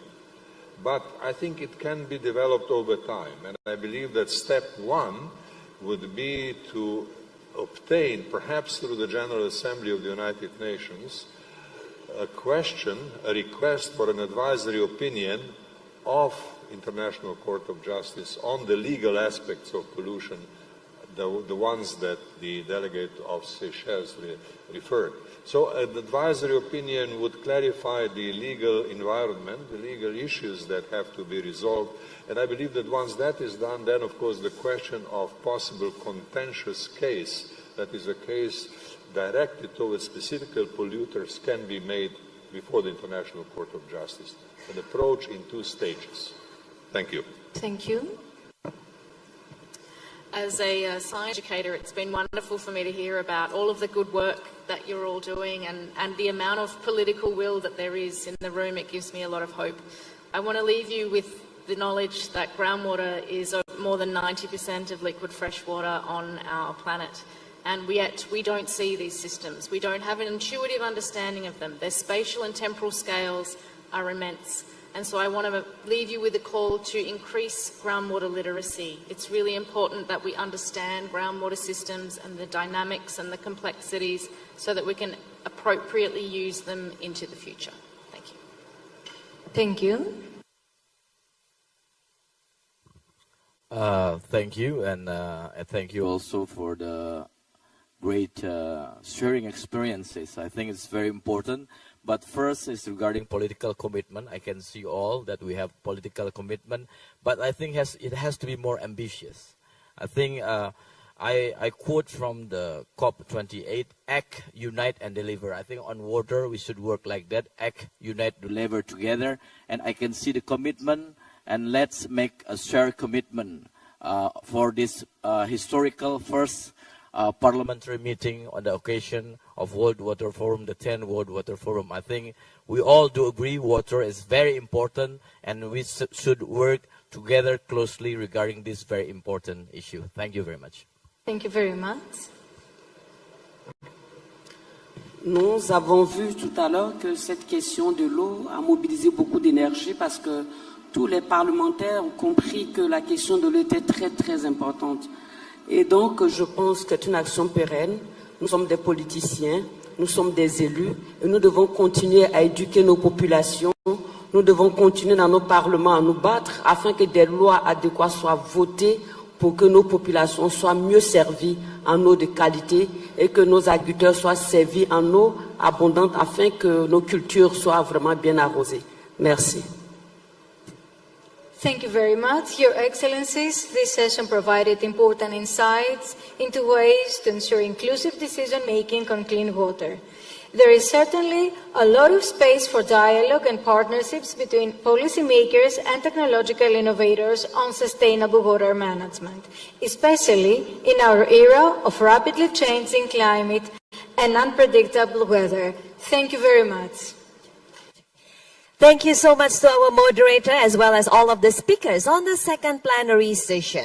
So ladies and gentlemen, by this we have concluded the whole agenda that we have today on the parliamentary meeting on the occasions of the 10th World Water Forum. So now it's time for all of us to gather at the lobby of the BNDCC2 or the lobby of this Pachatu Hall, as we will now go directly to the welcome dinner venue. Ladies and gentlemen, we would like to invite you all to also join us for the welcome dinner at the Mulia Bali Resort. And this welcome dinner is hosted by Ibu Puan Maharani, the Speaker of the House of the Representatives of the Republic of Indonesia. We will now proceed directly to the assembly point that is at the lobby area, and there will be shuttle to direct you to the Mulia Hotel Nusa Dua. Ladies and gentlemen, we also already provide you with souvenirs to commemorate this important occasion here in Bali. So please, you can take the souvenir, which is already located at the help desk of this area. So once again, don't forget with your all personal belongings, make sure that you leave nothing in this Pachatu Hall, and see you again at the welcome dinner. I'm Diana Riswari signing off. Have a great day. Enjoy your time here in Bali. Om Santi Santi Santi Om. Wassalamualaikum warahmatullahi wabarakatuh.